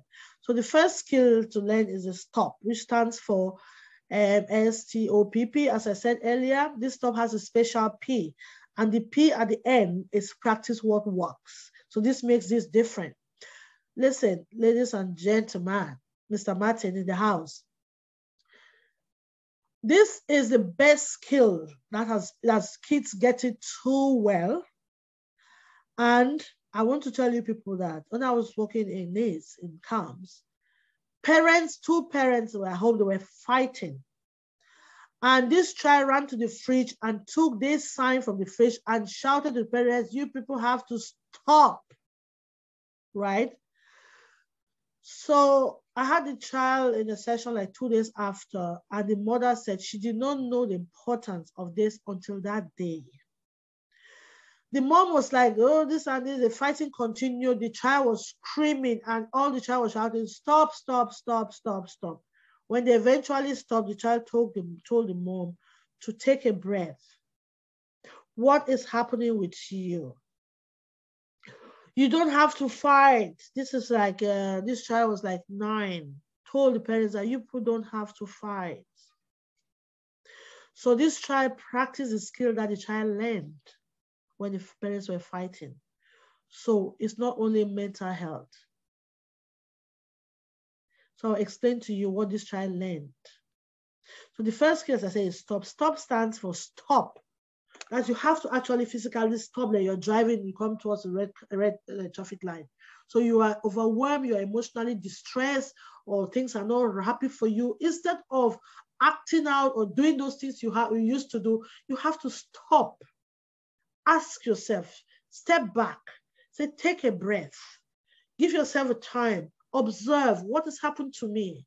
Why is this thing happening? What's happened to me? What other options do I have? Pull back, put some perspective. Is this thing right? Am I taking it? Is it a fact or an opinion? Why am I taking this thing too personal? It's affecting my health. Is this right? You have to physically stop yourself from acting, because the old me, when I'm distressed, I go out of the car and I took my car and I drove down and I had an accident. I don't want that to happen to me. I don't want to go out of my house when I'm stressed. I don't have to do this because the last time I did this, this is what I got. So the new me, I've learned this skill. I have to learn to stop. Take a step back. Observe what is happening. You take a breath. Give yourself time. You ground yourself. Observe what is happening. Why is this thing happening to me? Why me? What else can I do? You put perspective into whatever is happening to you. You got a text from home. They're asking for this and this. Or somebody writes a message or says something about you on Facebook. You overreact. And these things giving you pain. You're having pains in your head and all of that. Why did I react in this way? You put into perspective. Is this right? Is my reaction proportionate to the act? No. If it's no, why am I over worried about this? Okay, so you practice what worked. If the last time I stopped and I think and I put into perspective and it worked for me, I have to do the same this time. So that's exactly what that child did when the parents were fighting. He says, stop, mommy, why are you fighting? Observe, look at the effect of my action to my family, to my kids, to my own mental health. Is what I'm doing, is it right? If the answer is no, then I have to stop. Going out of my house, will that help me? If the answer is no, I did that before. I left my kids there, or the husband left. You left your wife and the children. I came back, things were not, the problem was still there. So that did not work. So I have to stay in my home and fix the problem. So it's about telling yourself, I don't have to do the same thing I did in the past. That did not work for me. Now I have my life jacket. I've learned to do things differently. So I am learned to stop. I have to stop. I have stopped this time. And the next time I ever face a situation like this, I'm going to still stop and practice my skills. Okay? So the first key is to be able to hold yourself and say, no, I'm not doing this. Okay? Because what happens when you get a bad text message from a friend? What happens? This is very common with kids. I don't want to be your friend again. So bam. What happens when you get a bad message from a friend? What's your immediate reaction? What's your immediate reaction when you have a bad message from a friend by text? You panic. Panic, yeah. Bad. Feel bad. And how is your response? Bad. Good. How do you respond? You send another. You just let it go. Oh, are you sure you let it? Oh, okay. All right, that's good. Who am I speaking to? At least you would like to ask your friend a question. What happened? Try to know if you have done anything wrong to her or something. Just try to find out what happened. Favor, I hear you clear and fine. I hear you. You will try and find it, right? But you know what some people do, right? Immediately you get to the end of that message, you write your own back immediately. A stinky, more serious one. How dare you? Who do you think you are? Bam, that one goes without thinking, without putting thought, without observing what was going on with your friend, without putting perspective until why the text came or things like that. Or you text a friend, you're communicating with your friend is not responding. The first reaction is, oh my God, maybe the friend doesn't want to be my friend again. They're too busy that they don't have my time. Okay, I'll never text that person again. This is very common with kids. That's how they break. Every day I have a new friend, or this person doesn't want to be my friend and it affects their mood, or I'm not going to school again. They don't want to be my friend because they don't give time to think. Okay, so this skill is telling us to stop, think, observe what is happening on both parties, what is happening from the other end, what's happening with me, because sometimes we overreact, and put perspective to why it's happening, and then you practice what works. In the decide that, they will say the observe is for you to take an helicopter view, because as our people will say, if you take the helicopter, you go up the sky, what happens? How do you see the picture? You see a bigger picture, right? But if you sit down there, you know, you are reacting to something, you don't know why the person or why things are happening this way. But if you take an helicopter view, you see a bigger picture. What, you know, you see a bigger, for example, when I say take an helicopter view, take a step back, you give yourself time to think. You may understand why these things are happening to us. You might understand why you got that text message, and then that will determine how you're going to approach or your behavior or your response to that friend. Okay, so in terms of mental health, how is this applicable to our mental health? Especially women. Sorry, Martin, I have to tell these women directly. We keep things a lot. You know, you bottle things, you bottle your emotions, you don't talk it out, and when it comes out as an explosion, it comes out a mountain eruption, and it comes out through our behavior, it comes out through our health. We have headaches, pains in your neck or your back. Why? Because you're too stressed. And these are things that if you had shared with somebody when you started, you could have gotten help and you feel relief. You feel trapped. I'm not saying all women are like that. Please don't quote me. I'm saying that we have that tendency. Sometimes it's out of fear. You're living in a relationship, or you're living in couples, or you are with your children. You don't want your children to know that you're feeling bad, so you're keeping things in you. But if you take a step back and say, oh my God, maybe my kids are growing up, if I explain things to them and use the right words, even though you're not telling them everything, but make them to understand why mommy is acting the way she's acting, or why your daddy is not here, or why your daddy is acting this way, it does help. And if you wait, this children will tell you 10 years down the road, mommy, I knew exactly what was happening. They say, oh, did you? But you think kids don't see. You think kids don't understand. They see, they feel it. They see it in our body language. They know when things are not working. They know exactly when our routine change. They know exactly. So just to add to what Martin said there before, we need to give ourselves time. We need to give quality time to our children. We need to spend time with them. We need to explain to them. When they come to us, they report things to us. We need to sit them down and understand and teach them to look at other, to observe other alternatives, to put perspective into things and their action. Don't do this. Or I'll get to my house. Like, I hope my son is not listening. When my son was like 14, he was angry one day, and he just, out of vexation or something, he threw his phone on the ground. And that phone went. He cried, he looked at me, I just laughed. When he came to me, he went for 2 years without a mobile phone. I told him, you had to learn. I told you how to cope with your distress. So if your way of coping is by breaking things, right? You break your mobile phone, did the problem go? The problem did not go. You were going to suffer. So he went for 2 years, save his money to buy another mobile phone. I did not go back to give him a new mobile phone. No, because you break your mobile phone, you have to learn the hard way. I'm not saying that we should spoil our kids. I'm not saying that we should punish our kids, but they have to learn from their experiences. Okay? So my son has learned now that when you are angry, put your nice thing on the ground first before you act. Some kids, when they're angry, they bang, they kick, they self-harm. When you treat them, when you do what I did there, the next time, before they go self-harm, before they punch the wall, before they break the TV, they will learn that if this TV goes in our house, we'll go 2 years without a TV. I'm not saying you should do that. But I mean, this is just an example. When they learn the hard way, they will change their approach of things. Then when they calm down, you put them down and sit them down and explain to them, I did this because you have to learn. You have to learn to cope with your emotions. You have to be able to name it. You have to come to mommy and say, this is how I feel. This thing you did to make me feel this way.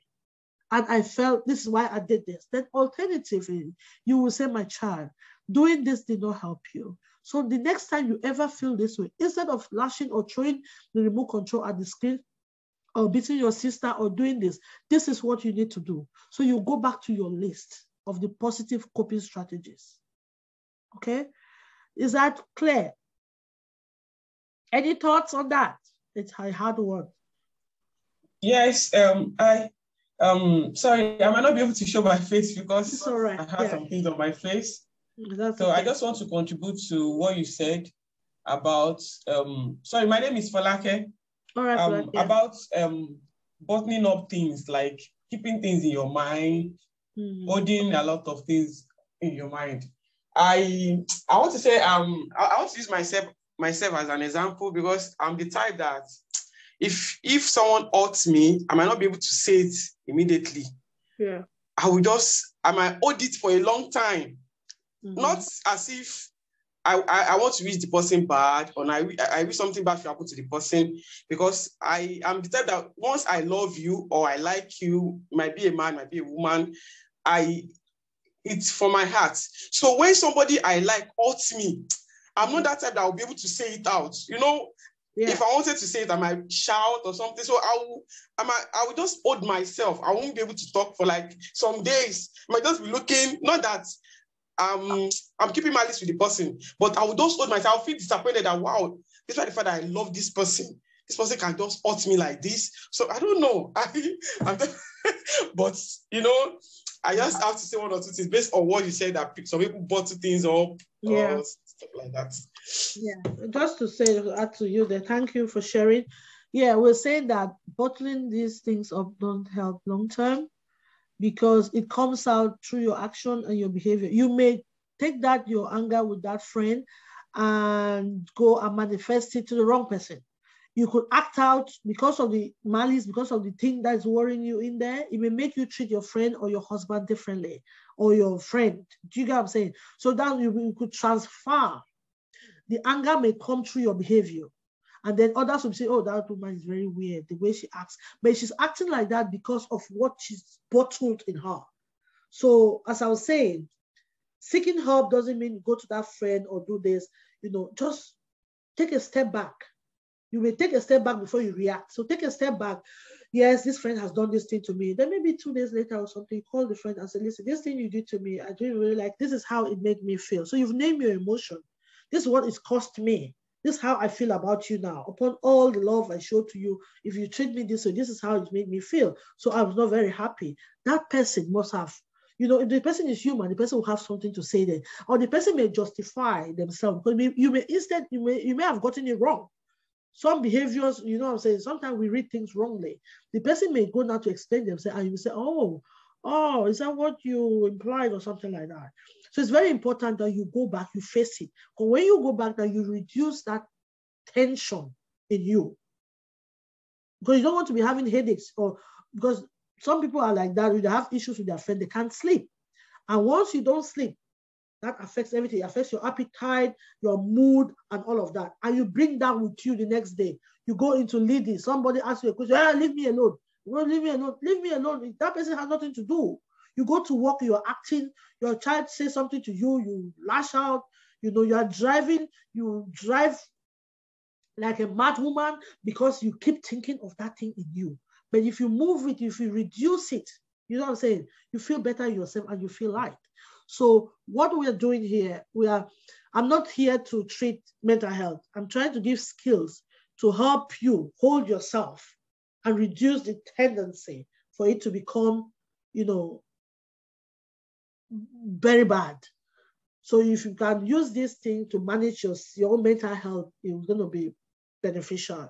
We don't want you to be in there before you start practicing. Start practicing your skills as from today. Just start practicing that now and now. Put your stop by you.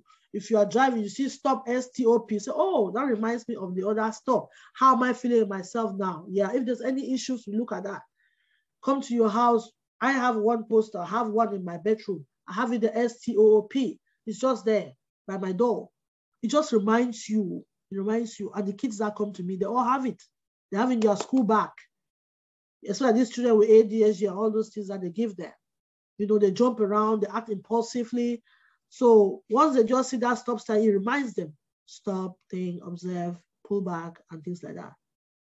You know, so if there's no more to that, we'll go to just hi. Martin. Yeah. Oh no, I was just going to say, I know you did mention earlier, you were like, sorry, Martin. No, and let me talk to the women. The women, we are more guilty of this. But Esther, I mean, Marie, I actually want to beg to differ because I was actually trying to scroll down there now, and I looked at, okay, let's look at the attendance. How many men are actually here to listen to this vital aspect, you know? So the thing is, I mean, even though whether women and well, how many men? Sorry. How many men are in here and like listening to this vital topic today? I was expecting to see more men, you know. Okay. No, but the thing is, my point is that I know probably women, maybe some women, sorry, not all, some women maybe bottle stuff, but if there's one fact of which research probably is shown, is that even when they bottle it out, they tend to explode. It comes out quickly. But our men, on the other hand, you will think, oh yes, all thing is hunky-dory, it's rosy, he pretend to you, whatever. And then tomorrow you hear that man went and hung himself. Yeah. Or something happened, or, you know, or whatever it is. Or you're like, wow, this guy is no longer with the wife, or whatever. This, you're like, wow, that happy guy, that's family, that, you know, the thing, mental health. Yeah. It's everyone's business. Everyone should be involved. Yeah. Unfortunately, our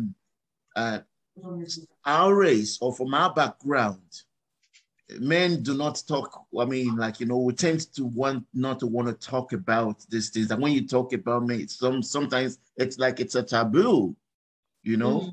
So I suppose I want to ask our sisters in the house here today, you know, from all what we are gathered and all what we're learning, we all, and most especially women, you have more part to play, especially in the community that we find ourselves in. Please, you know, workshops, sessions like this are important. Let's try and drag our men along to come to this, to come and listen to this vital topic. It's not just for now. Mental health is for always, you know? So, I mean, I actually quickly looked at like, well, it would be actually, it's good. When I knew you had, I'm like, yeah, I'm going to make a time. I mean, I had, unfortunately, my first and foremost, my apologies for I did come in there because I thought it was going to be, I had planned to be here when Jen first told me about it. But unfortunately, service needs, that's the night, you know. So, but however, I am happy. I mean, like from the time I joined in, I mean, yes, there's some stuff. There is no, you do not have the knowledge for everything, you know, even though I might have had understanding, experience, or even working within child protection and or child protection team and all that, have experience about mental health. There's always something you learn, you know. And I find like this topic is intriguing, it is challenging, it is enabling. We all can actually learn from this. Unfortunately, like I said, our men are not here. They would have learned a lot. They need this even more. They need to hear this even more. Thank you. Yeah, Martin, the irony is that I do share it with everybody. Like I send it to some of the men. Even the last session we had just one man as well. And he rang me back later. He was like, why is it only women? You know? No, Johnny, I believe you. It's not the issue. It's not you. It's us men. That's what I'm saying. Yeah. There's this tendency that, you know, you say about women bottling stuff in or whatever. The men are very good at pretending. The men are very good at shoving it aside. Yeah. You know, the fire brigade approach, sweep it under the carpet. No, we don't talk about it. And they always wait. They wait until it explodes. Exactly. Then they come seeking for help. Which you see the diagram, Marie, you have. where a head above water. Yeah. That's a typical man, Mm-hmm. you know, always trying to survive. The head is there trying to survive. He can't swim, you know, instead of you to, I mean, I understand sometimes you just feel, oh, you don't want other people, but there is the support network. If anyone of us will know about the Brenner ecological theory, you know, using the circle, using, you know, the community, that's available to you as support would help to go in a long way, you know. So I suppose my sisters, I just pray. I mean, maybe we all have a part to play. I have a part to play. We all have a part to play to try and make sure, drag somebody along, especially a man. Money is not, if you have all the money in this world and your mental state, look at all the celebrities. Yeah. When you hear about their breakdown or have you like, wow, you know, or even the sports, the athletes. Yeah. The pressure. You know, and they talk about mental health and talk about how they've had like, and you were like, wow, can this happen to this person? And so let me not keep you, want to keep let you come back to you. Thank you very much. No, thank you, Matthew, for your contribution. That's exactly what we are talking about. And we're glad you are here. So you two help us to preach the thing to your men there. While we'll be doing, our sister will be doing, and the sisters in the house, bring it to your brothers, bring it to your husbands, bring it to your partners. Okay, it's very important. It's very important. And even those who don't want to go to such, living online is better, you know, they could seek one-to-one help, because we are all sick out there. We're all sick by our behaviors. You will see that we all need help, okay? So I have the next slide. This next slide just explains to us all what we've been talking about. You see our helicopter there, you pull back. Of course, if you go on a flight, when you go up, the plane takes off. You see the whole, like I used to be that's why I'm always excited to sit by the window. You look down and you see the beautiful picture. That's exactly what I'm talking about. So you look down there for the sister who talked about managing a child with self-harm or cutting or things like that. You take that helicopter view, explain to a child that there are other options. You know, I have kids to school refuser. I was telling them, look, listen, you don't have to. You mustn't go. You mustn't drive what this thing called living set. You mustn't. You mustn't follow. You don't kill your kids for this point of a thing. There are other ways to get to the same university. There's this point system. There's PL, what they call them, PLs. There are other ways, because the whole thing about it's so overwhelming, the pressure about points. I'm telling you, people, I have like 6 now. I'm struggling with school, points, all this. They're all in university now, because they use, I don't know, the PLC. I don't know, Jen, you help me with the word for that. PLC or something. You build up your points, you still go to your university. Why do you kill kids who want 530 points when you yourself know how difficult it is? So the pressure that we put on our kids is just too much. So when you take an helicopter view, you look at other options. You can do this course, you can do shortcut, you can do this. It's not one way to, examination is not a true test of knowledge. So you don't have to go to Trinity to say, I went to university. There are other short courses. There are other things you can do to bring yourself up. You don't have to go to college to work where I work. You could do small fitter courses. And before you know, you are in the health. Those of us who are from, are still in hostels, you see people driving their cars. It didn't take them a day to be where they are. Baby steps. There are other alternatives. Your time will come. Get yourself registered in level 3. There are some online courses. Before you know, you work for level 3, level 4, level 5. You get yourself into the sector. You too, you'll be working. So it's about looking at options. So your stop skill is the key.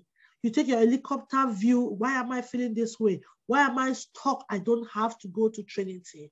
I can do my this thing course, and before you know, I will get into a university. Who says you must only go to Trinity to become a better person? No, there are other universities. So I just use that because I have a problem here with these points and things killing me here with parents and young people. Okay? And then the last P there is the key. Practice what works for you. Practice what works.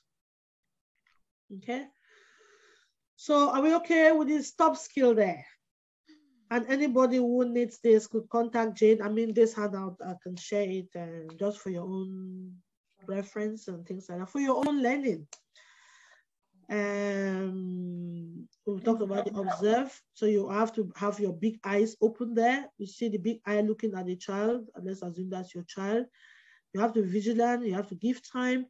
You have to be able to pull back, take a step back, put in some perspective, zoom out, see the bigger picture. Okay, and proceed with what works for you. Okay, so on that note, I will be going to the next skill. Somebody wanted 5, 4, 3, 2, 1, yeah?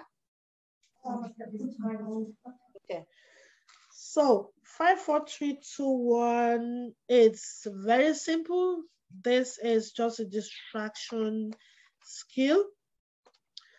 Is something that you can just use like the stop one without stressing yourself. You can just sit in the car, so you're going for an interview or have an appointment or you're waiting for a lab result from wherever.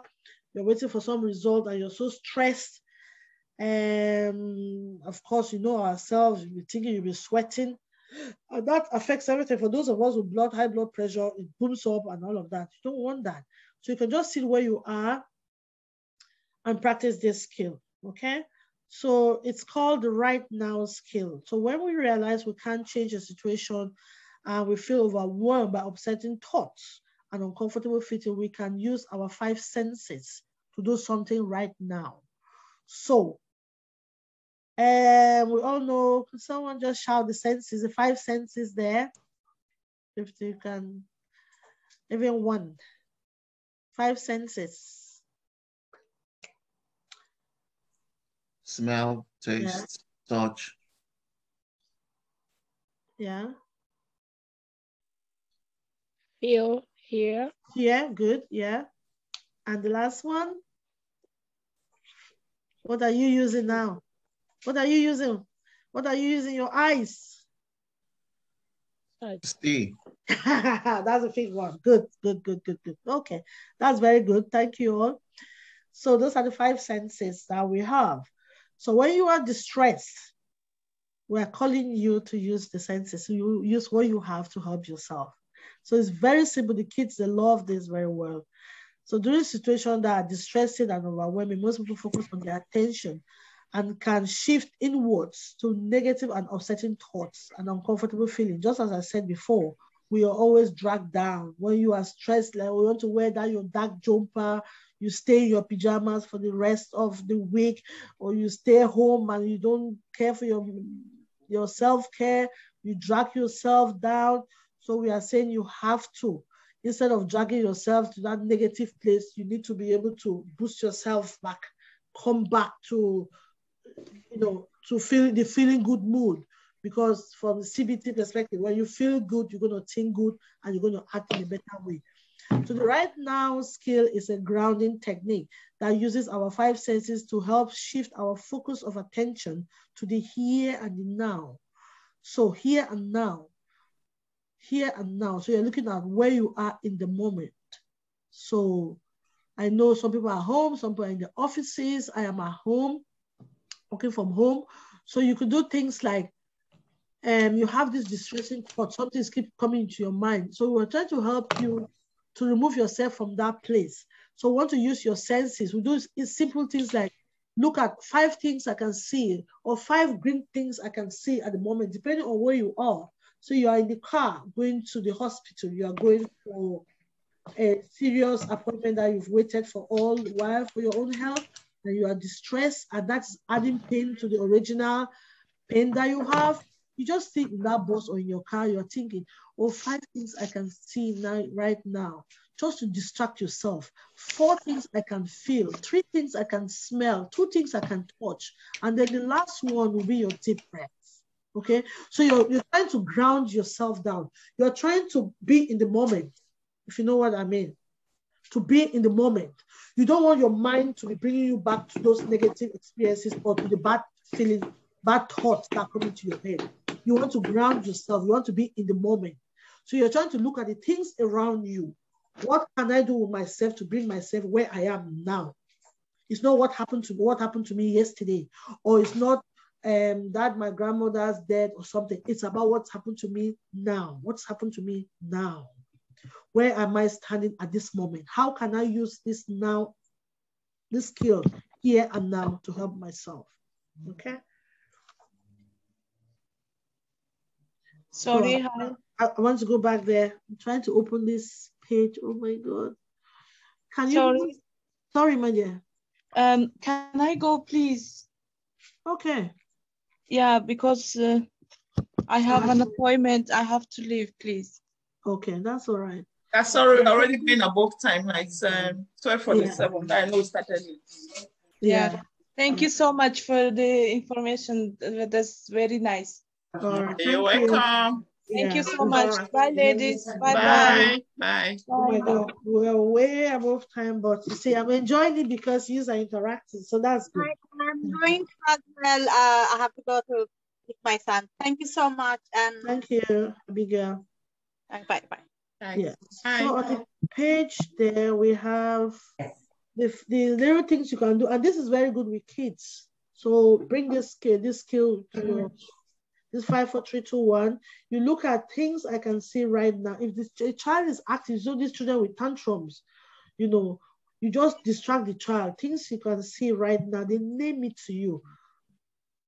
And things you can hear right now. So you're removing, distracting the child from whatever is worrying, whatever thought is in their head to the right now. And after this, the child may catch up something that they're interested in, and before you know, they start talking about that thing. So they've forgotten about that thought, that worried thought that was in their mind. 2 things I can smell right now, like a smell. If they can, you can give them the first one. Maybe you say you are walking, you're in the shop. Maybe lead you say the smell of, the bakery is there. So something smells nice, and you see the child will smile. So that's the idea, to give them something else to think about or to worry about. Okay. And the last one is a slow, deep breath. It's very interesting to know how hard it is to take a breath. Like people don't say, it's not working. No, you have to learn to take a proper deep breath. Okay. And all of this is let that urge pass. If you know what I mean. Okay. So I have this on there. Jane will have it if anybody has any questions. So that's the 5, 4, 3, 2, 1 skill. So it's to ground yourself, the grounding technique. And then the next one is the emotional regulation, which, as I said earlier, is to help regulate your emotions yourself. Okay, so these skills will help us to recognize and name the emotions we feel without getting overwhelmed by them. So like we talked about being able to tell someone how you feel. I feel angry because of this. I feel low because of this. I feel this way because of this. So the person that's there to listen to you will know exactly what to address to help you. Okay, rather than, how your mood is just deep, you don't have words, you don't know what to say, you are not able to explain what is happening. It will be very hard to get the direct treatment. So if you actually name it and say, this is how I feel lost, I feel emotionless, they'll be able to address it straight away. But if you just say, I don't know what's wrong with me, it's very hard. Even the doctors, it will be very hard for them to know what to give you.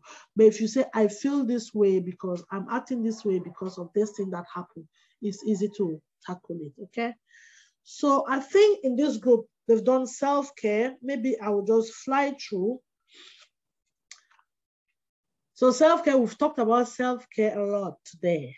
And just as I said, minding yourself, knowing what is right to you, understanding your body, doing what is good for you to improve your mental health. We may not be the cause of our problems, but it's our responsibility to make change happen. Just as I said earlier, if you don't drink your medication, you will not get well.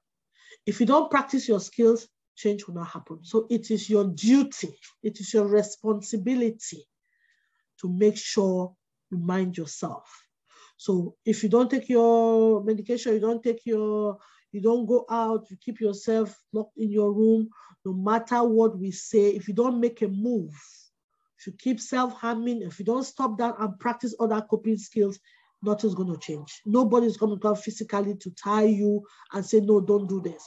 We can do all safety measures. We can hide all the knives, which we do. But in the real world, you can't, because people change. People can use anything. People can use anything. You use the back of your earring to self-harm. If you take knives off the wall or you take knives off the house, somebody can still use a broom and carve it to something sharp, and they will still use it. So we all do this just to reduce the effect, but the action is the change is left in your hands. Okay, so even you're talking to a child, you tell the child, Papa, I'm just telling you this, so you have to stop doing this, so because you're going to be a big man tomorrow, and this is how you're going to be behaving. So you have to learn to stop this. Okay, self-care still helps us to protect and improve our mental health. We cannot overemphasize more than this. Okay, so it has to do with our sleeping, our eating, and how fit we are physically and mentally. So as we earlier said, little exercises, fresh air is very important to clear your head and to distract yourself.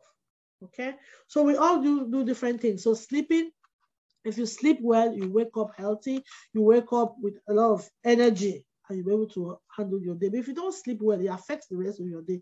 Some people, yes, people go do night work. If you work for 7 nights, come on, you'll be wrecked for the next 1 week. So we have to take breaks. It's not all about money. Our mental health is important. If you have all the money in the bank, if your health is not there, it's going to go to charity. So, which is not a bad thing though, but how good is that to you? Okay, so self-care, it's a key as well. I have that, it just explains what we have to do. Be kind to yourself, exercise regularly, eat healthy, relax. Relax. How many people do take breaks? You don't have to go to Spain. You don't have to necessarily say, I have to travel abroad to have time off. Take time off work and stay in your house. Cook well, enjoy yourself, and rest your physical body. Okay? And beware of drinks and alcohol. Look at what is good. I'm not saying that I don't drink. I'm saying that drink responsibly. Drink what's enough for you. A glass of wine is okay. I'm not saying don't drink at all. To those who drink, just do it wisely. Have some fun.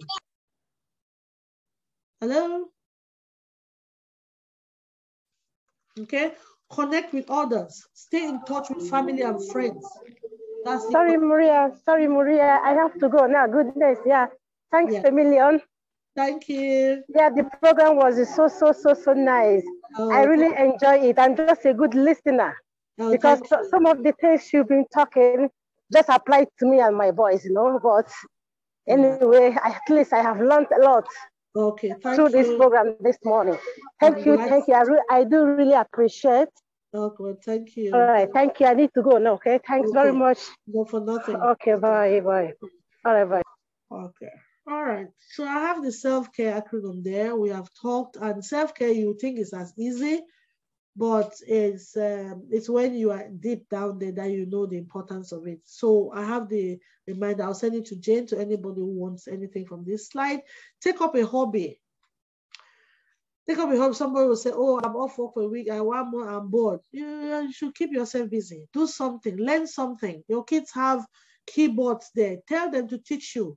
I am very bad in computers, but kids are smart. Tell them to, even if it's 10 minutes a day, do something. Go out with your kids. Get fun. Go like what they're doing. You don't have to go hiking. Go even to the little greens. Go to the mountains. Just do something different. Learn a skill. Learn something new. Learn to ride a bicycle. I have the girl by the side there. It's not only learning to ride a bicycle. It's just important. She has a helmet on. You have to learn to wear your helmet. That's a self-care tool to protect yourself.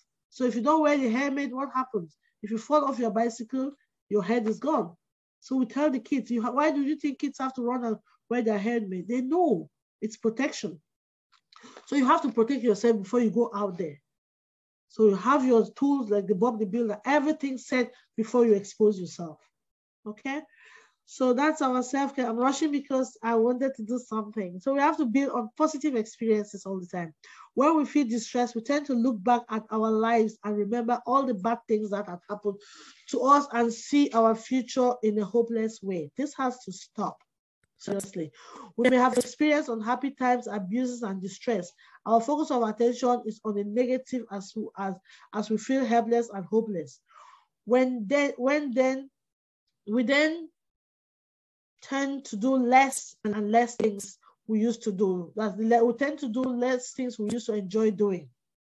Instead, we should stay in bed, stay at home doing very little, watching movies.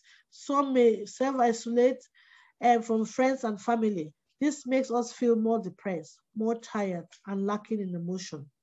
Just like, I just gave that as an example, like a wasted battery. We need to keep charge to be effective and well. And how do we charge ourselves? It's by tuning back to ourselves in the moment. How can I make myself feel happy? I need to do things to myself.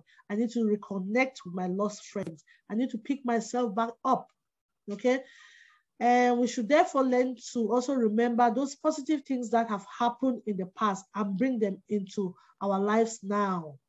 So go back to the past. Don't only focus on negative things. Don't only focus like you have your friends, only focus on the bad things that they've done to you. Look at the good things that you had. Your partners, look at the good times that you had. Look at the good times that you are aiming for the future, what you are working for you and your family. So we have to focus on positive all the time, okay? That brings me to this baby now that I want.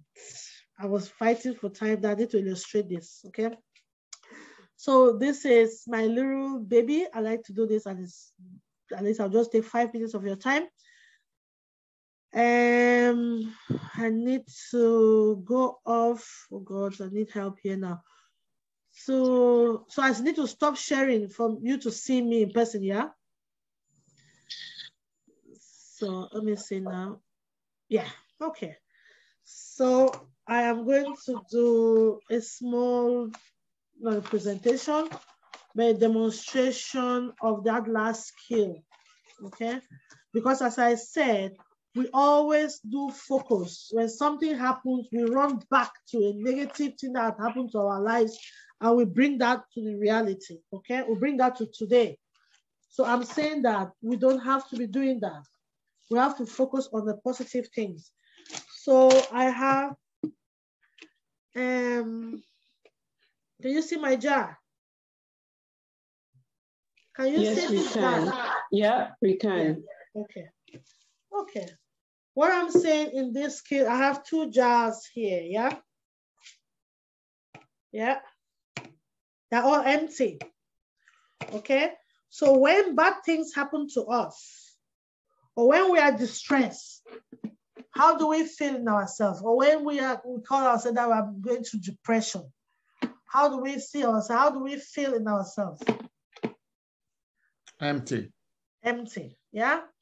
And in terms of color, how do we look? I know dull. Pale.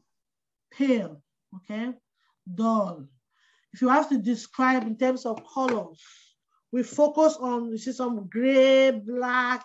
We associate black, dark to not only evil, but sadness. Am I right to say that? Okay. So let's take this jar. This jar. Deals is the best, 149. So let's take this jar, and in your own, like in your own moments and your homes or wherever you are, if you think of negative things that has happened to us in the past, right? You name them and you throw them into this jar, right? So I will want you to participate with me, okay? So I lost a child, so that used to drag me back. So that is the negative, the thoughts in that jar, right? I left my family home. I'm in abroad.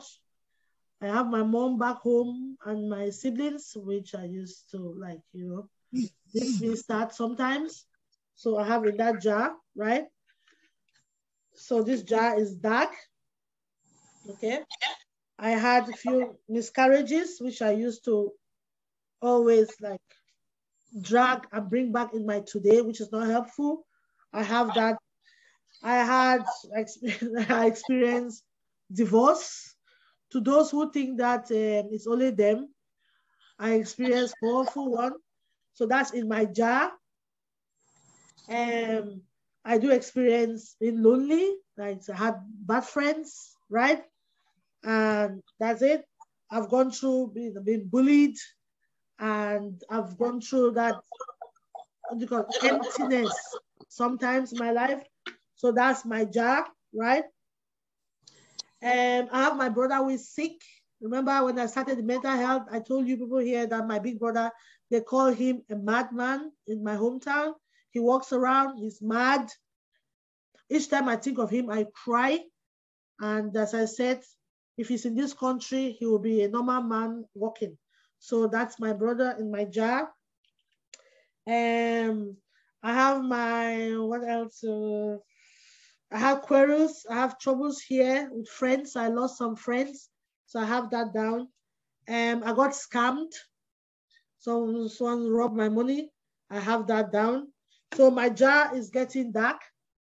And of course, that this is negative.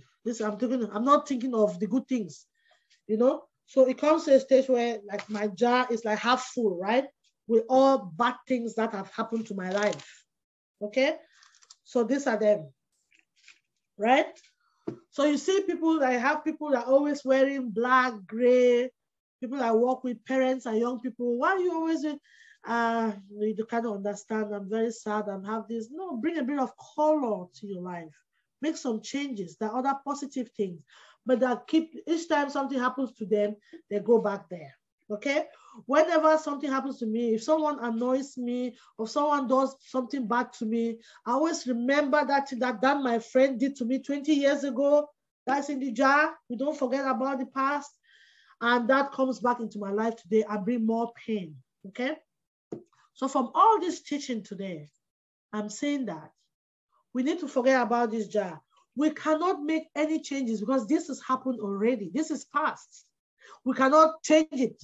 It's happened already. My son is 21. My husband separated 20 years ago. So what?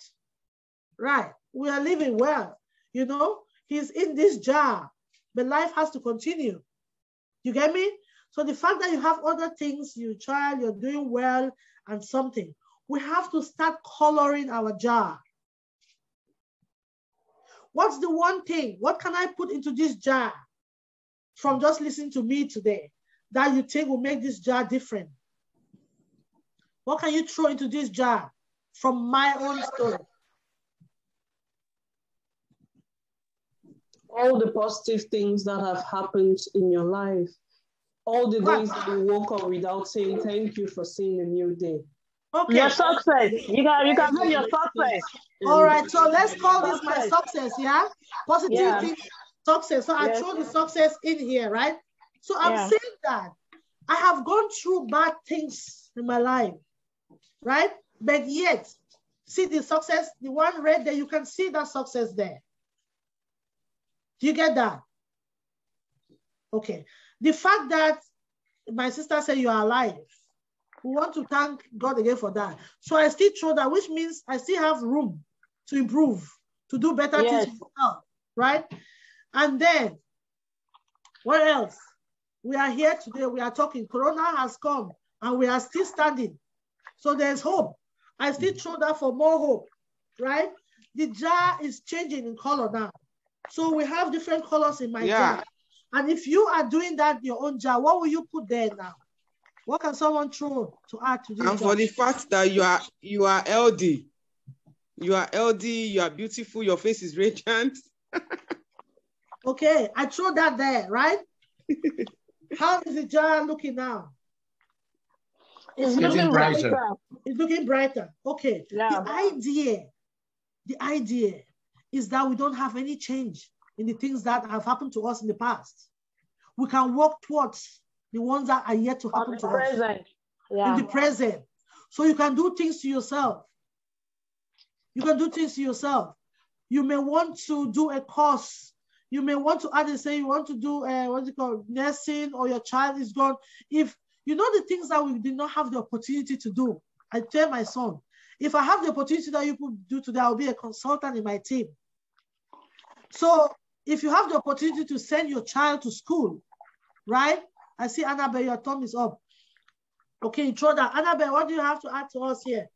No, I'm just appreciating what you're saying. All right, that's good. Yeah.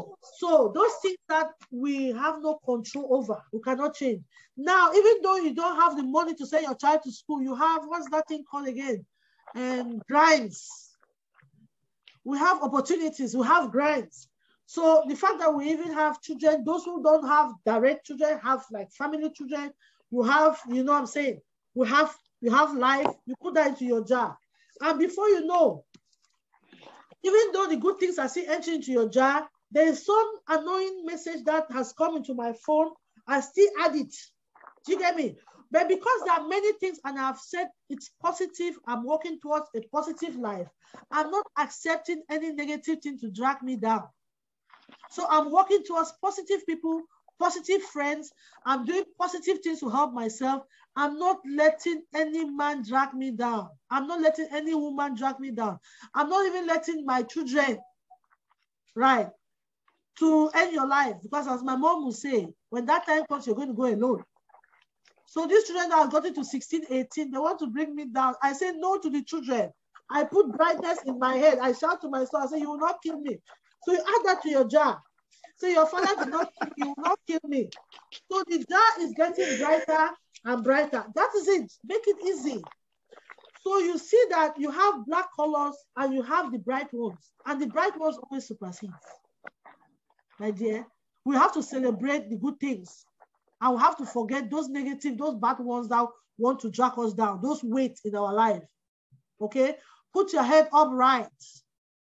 So in doing that, sometimes you look at that jar that used to be very dark. You don't see it dark. That's how you see it when you know say a man or a woman who used to be walking down the street like this with jumper. Then before you know, that man now is bright. They say, it's getting a new woman. That man's life has changed because the man has accepted change to happen to them. Or that woman that used to be very sad, she never talks. You see her sad. Oh, she's bright now. Or maybe they didn't win any lottery. They have decided to color their jar. Because if you always stay with that dark jar, you will not leave room for bright things to come to your life. So I saw my other brother has joined. Ladies and gentlemen, this is the key. If there's anything you want I actually observed it. Okay, yeah, go to deals. Yes. Yeah, I am picking it. Go to deals and get this jar at 149. Even in illustration in your house, tell your wife that, listen, this darkness has been for too long. I'm bringing light into this house. So my mental health is the key. My children, you people are not going to drag me down. We shall all sit here and talk. Bring your jar. Let me bring my jar. And you do the jar activity. Kids like this. I do this in schools. It is very, very important. When you have a negative experience, you go and throw in that jar. I said, by next time you're coming to me, bring your jar. I will count. This jar is, this boy refused to be my friend. They didn't play with me. I said, okay, that's fine. But this other boy invited you to their birthday party. And this other one, you went for a sleepover. Okay.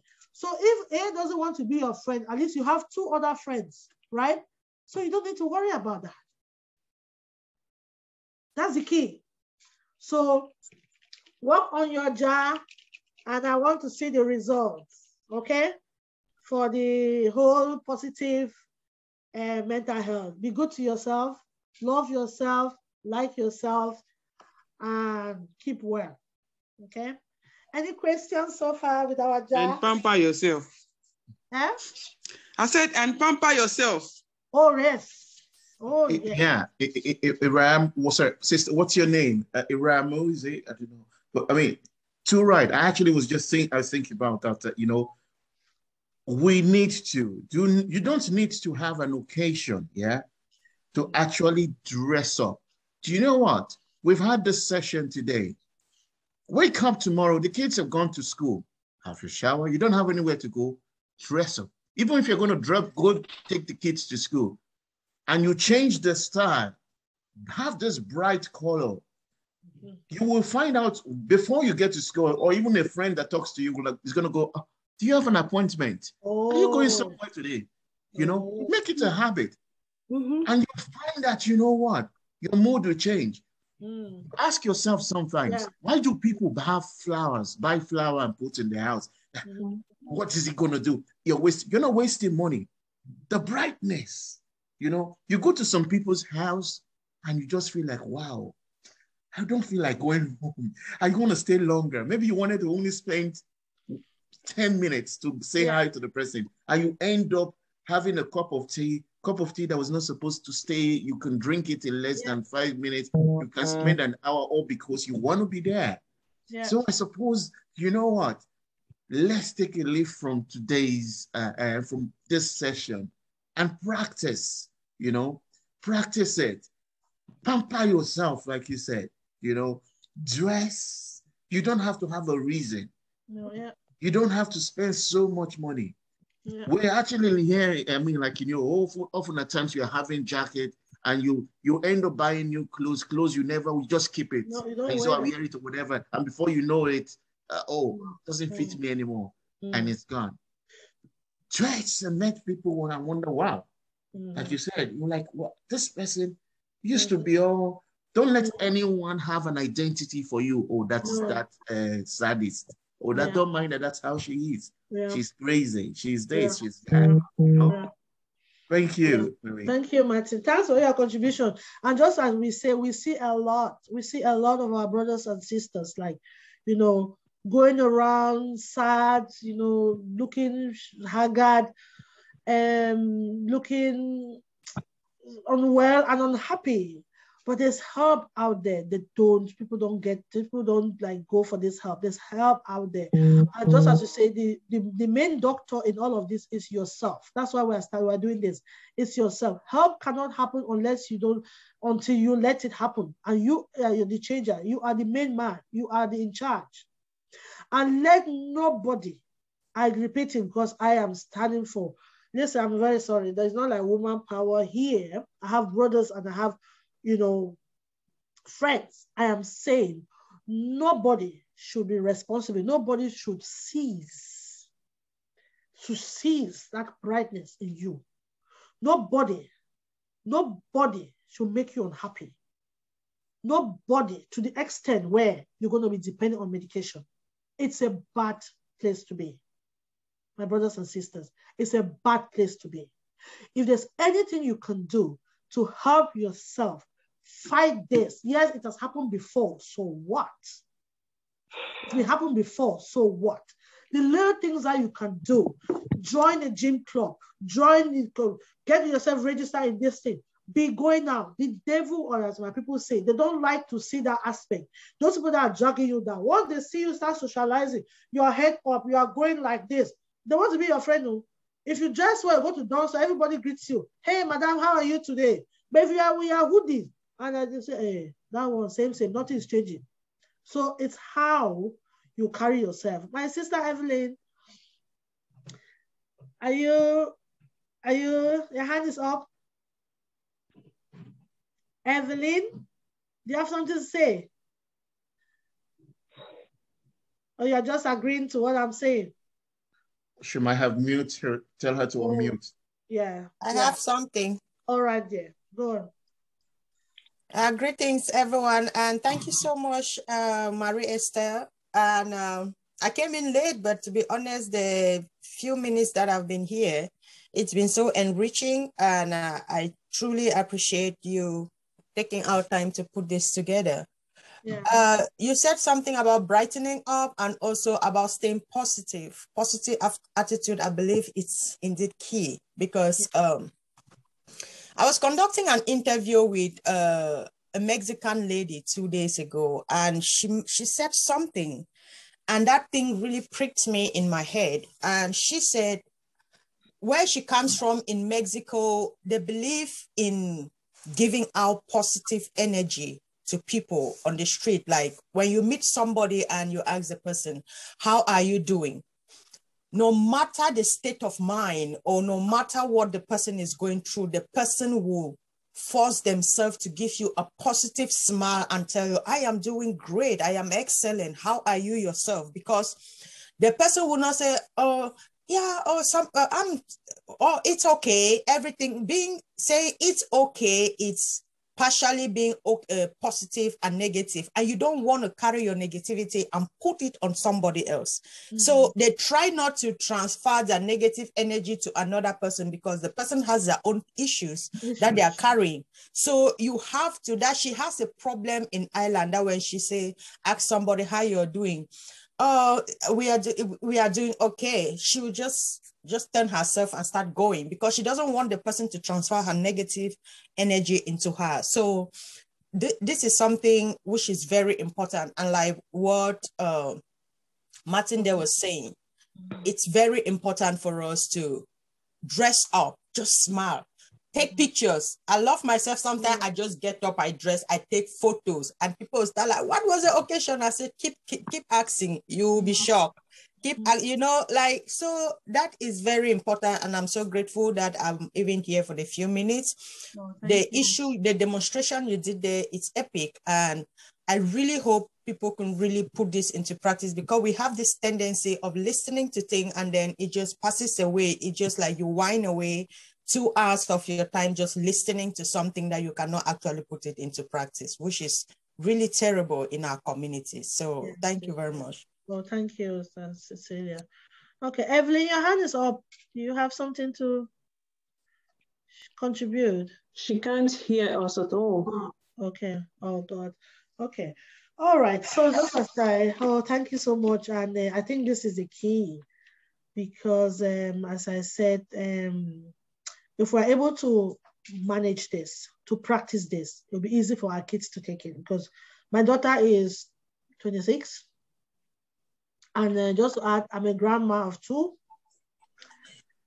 And when I'm doing my self-care, she say, mommy, stop, your time don't pass. Hey.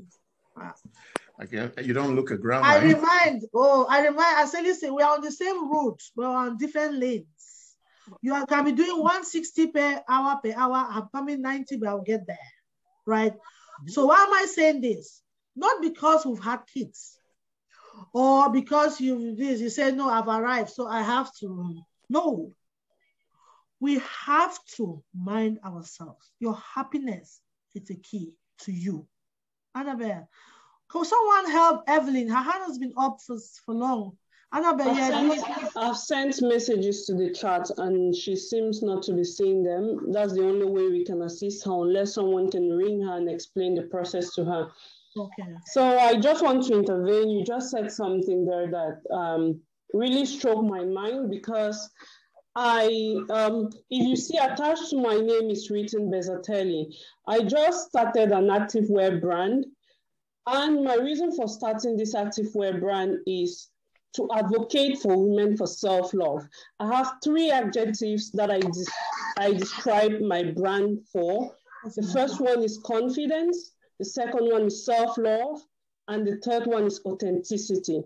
Why did I start my brand? When I have 3 little boys. I think I'll turn my camera on, and please pardon me, I'm in my hoodie. So that's okay, you're allowed. I started this brand because when I had my 3rd little boy, I have 3 little boys. In the beginning, I was in a group where like we exercise and then you post your picture every day. So I realized that I wasn't posting my picture, but why was I not posting my picture every day? Because I didn't have that confidence in me. I didn't think, I was like, okay, they'll say, oh, she has put on so much weight. They'll say, oh, she's looking awful. But then one day I asked myself, so when will you keep doing this to yourself? No one has actually told you look awful. And after all, you are a mother of 3. You should be proud of yourself. And when I had this conversation with myself, I said, for sure, there are certainly a lot of other women that are going through this same situation. There are so many women out there that are hiding themselves, are keeping themselves because they feel, oh, what will the other person say about me? Oh, they are looking at me, I'm not worthy, I'm not enough. So I started like the brand is still in the launching phase, but I also have a Facebook group where I encourage women to exercise. Like for this January, we decided to do a 21 days challenge, and the 21-day challenge will end on the 31st of January. So we started on the 12th of January, and we are exercising. Not too many women chose to join, but I have 6 women in the group. We created a separate Facebook group because aside from the we have a Facebook group, but I created a WhatsApp group where me and these ladies, every morning, we decide today, whatever time suits you, you do your exercise, you post your picture, you tell us how you're feeling, because that will encourage the other girls to exercise as well. And so far, honestly, I am very happy. There are some days that I'm so stuck into my own work, because right now I'm also preparing a shoot for pictures for the website. So I'm into a lot of things, and I see the ladies' pictures. Oh, I need to exercise because I need to encourage them as much as they're encouraging me. So it just really works very well for me, and I'm happy that I started this. It's still at the baby phase, but I believe that it will get somewhere. So thank you so much, Marie Esther. This has just been my own big takeaway from this session. Thank you, really. Oh, thank you, Annabelle. And I think I will surely put my name there because this weight has to go, but hang it in there. And you've nailed it. It's all about loving yourself. That self-care, if you don't love yourself, listen, I teach these skills, Stephen, to the young ones. Our kids are struggling with this thing of the same bully and self-care. Every woman here, including my brothers there you have mirrors in your homes, your bathroom, so that when you are shaving, self-talk. When I wake up in the morning, I just go to work, I start 8 to 8 when I'm on days. I have to give myself time. When I go to work, they say, Marie Esther, how do you do it? I say, I wake up at 6. I do little things, get my bowl of porridge. Listen, me, I love food. That's why I'm, right? Annabelle, I will come to your club. But listen, you need that. You should know yourself. If I don't eat by 10 o'clock, I'm having headache. So I have a bowl of cereal. That starts my day. I do my makeup and I tell myself to my mirror, yes, I look good. So when you do that to yourself, when you are leaving your house, anything that anybody says, because you have told yourself that you look good, you don't listen to that. If they're looking at you, you are just adding to the fact that, oh, it's because I look good, that's why they're looking at me. Because you know that you look good and you're happy with yourself. So, that self-talk is important. Loving yourself is important. You go to the shop. I am jumping. I've always been a fat girl. You call me fat girl. I'm shopping. You go to the shop, you buy what is good for you. And Jane, welcome to the end. You want to help us? Thank you. Okay. So if you love yourself, right? It will be very difficult, like our friends, they are bullying me, they're saying that I'm fat, I'm dry, I'm this. No, it's just a style. If you love yourself, even if they tell you something, you'll be saying that it's just, it's not an insult, because you know in your heart that this is how I look. If you look at the mirror and you think there's a problem, help yourself. You start to help yourself. We shouldn't let, the society to plan or to direct our lives. Like yourself. Make the change to happen in yourself. Yes, even the men. I had a party and I organized, I said, this party is, what did they call it again? Formal. No jeans, no jumper, no hoodies. And I meant it. It was my party, it's my choice. Even if you are my brother, you come with jeans, you are not let in. Why? I'm trying to send my own brother to go to the shop and get a suit or a shirt. because he only had t-shirts. I said, even you will not attend. He said, "Am I wicked?" I said, "Am I wicked?" But it's not only women that have to self-care, it's not only for women, it's for everybody. So, oh, Evelyn, thank you, finally. Oh, thank you. So, as you said, Annabelle, liking yourself is a key. If you like yourself, you like everything around you. You will like your children, you will like your home, you will like your husband, your husband will like you. You know, if you're meeting the wrong people, you will sense it and you educate them. So I'm glad that you are able to start up that thing, and just like what I'm doing, when I say it, they say, "Emma, I hope so you practice Amu." We are all learning. Yeah, we're all learning. I have teenagers. We're all learning. Yeah.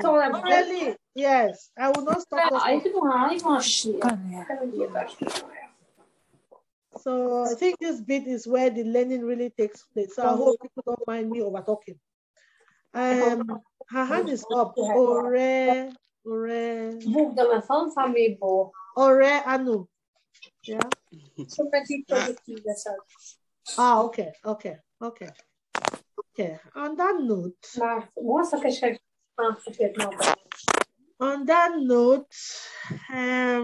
it was a good session. So I think my teaching will be this. If I don't have anything to say, I just want to talk about this. Yeah. Brighten your jars. That is the first cure. Love yourself. Mind your self-care. Yeah, Martin. No, I just wanted to ask, I mean, Jen is obviously aware of this. At the moment, I'm sorry, there's a noise distracting me from the background. It's really bad, Joel. Can you mute? Yeah. Thank you. I'm undertaking, I'm undertaking a thesis.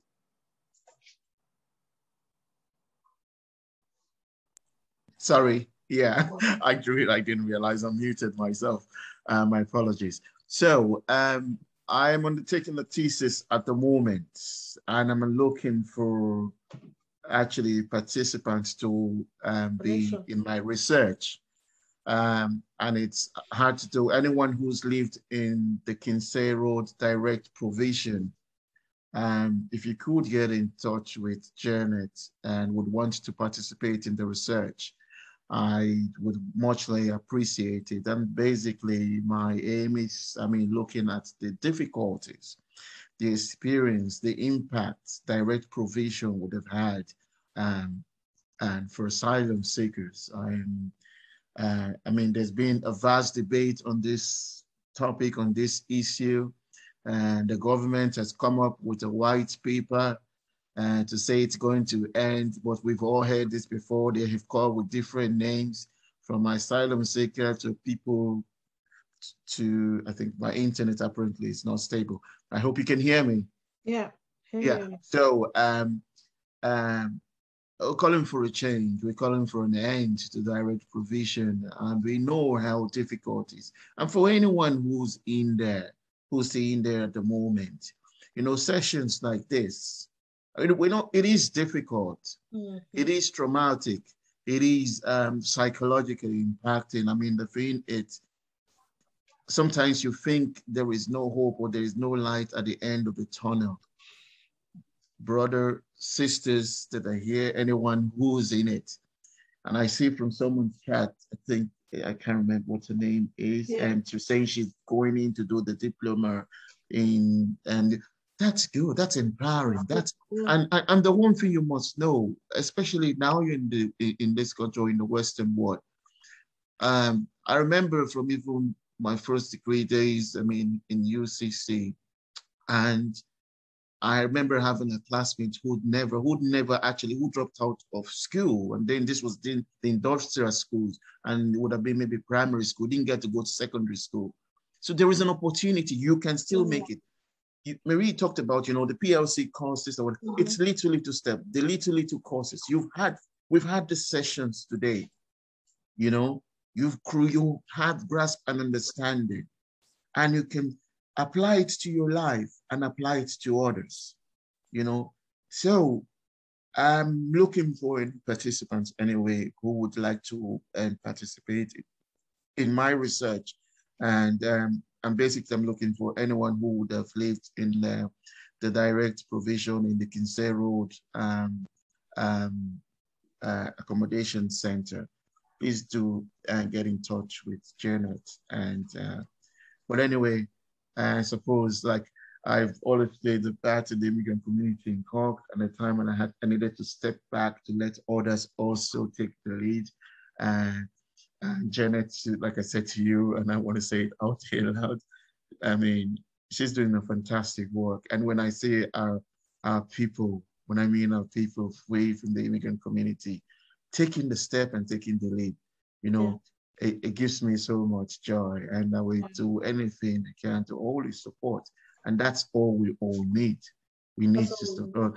My sister there talking about her brand. That's a great initiative. Great initiative. Absolutely, great initiative. And irrespective, I mean, they say, oh, when I'm body fat, this and that. No, be comfortable and happy in your body. Like be comfortable and happy. You're not in competition with anybody. Yeah, we are not in competition with anybody. If you have the inner peace, you're happy within yourself, you know, do all the steps that we talked about, that you've talked about today. And doing the mental health is good. It's all good. That's all that matters.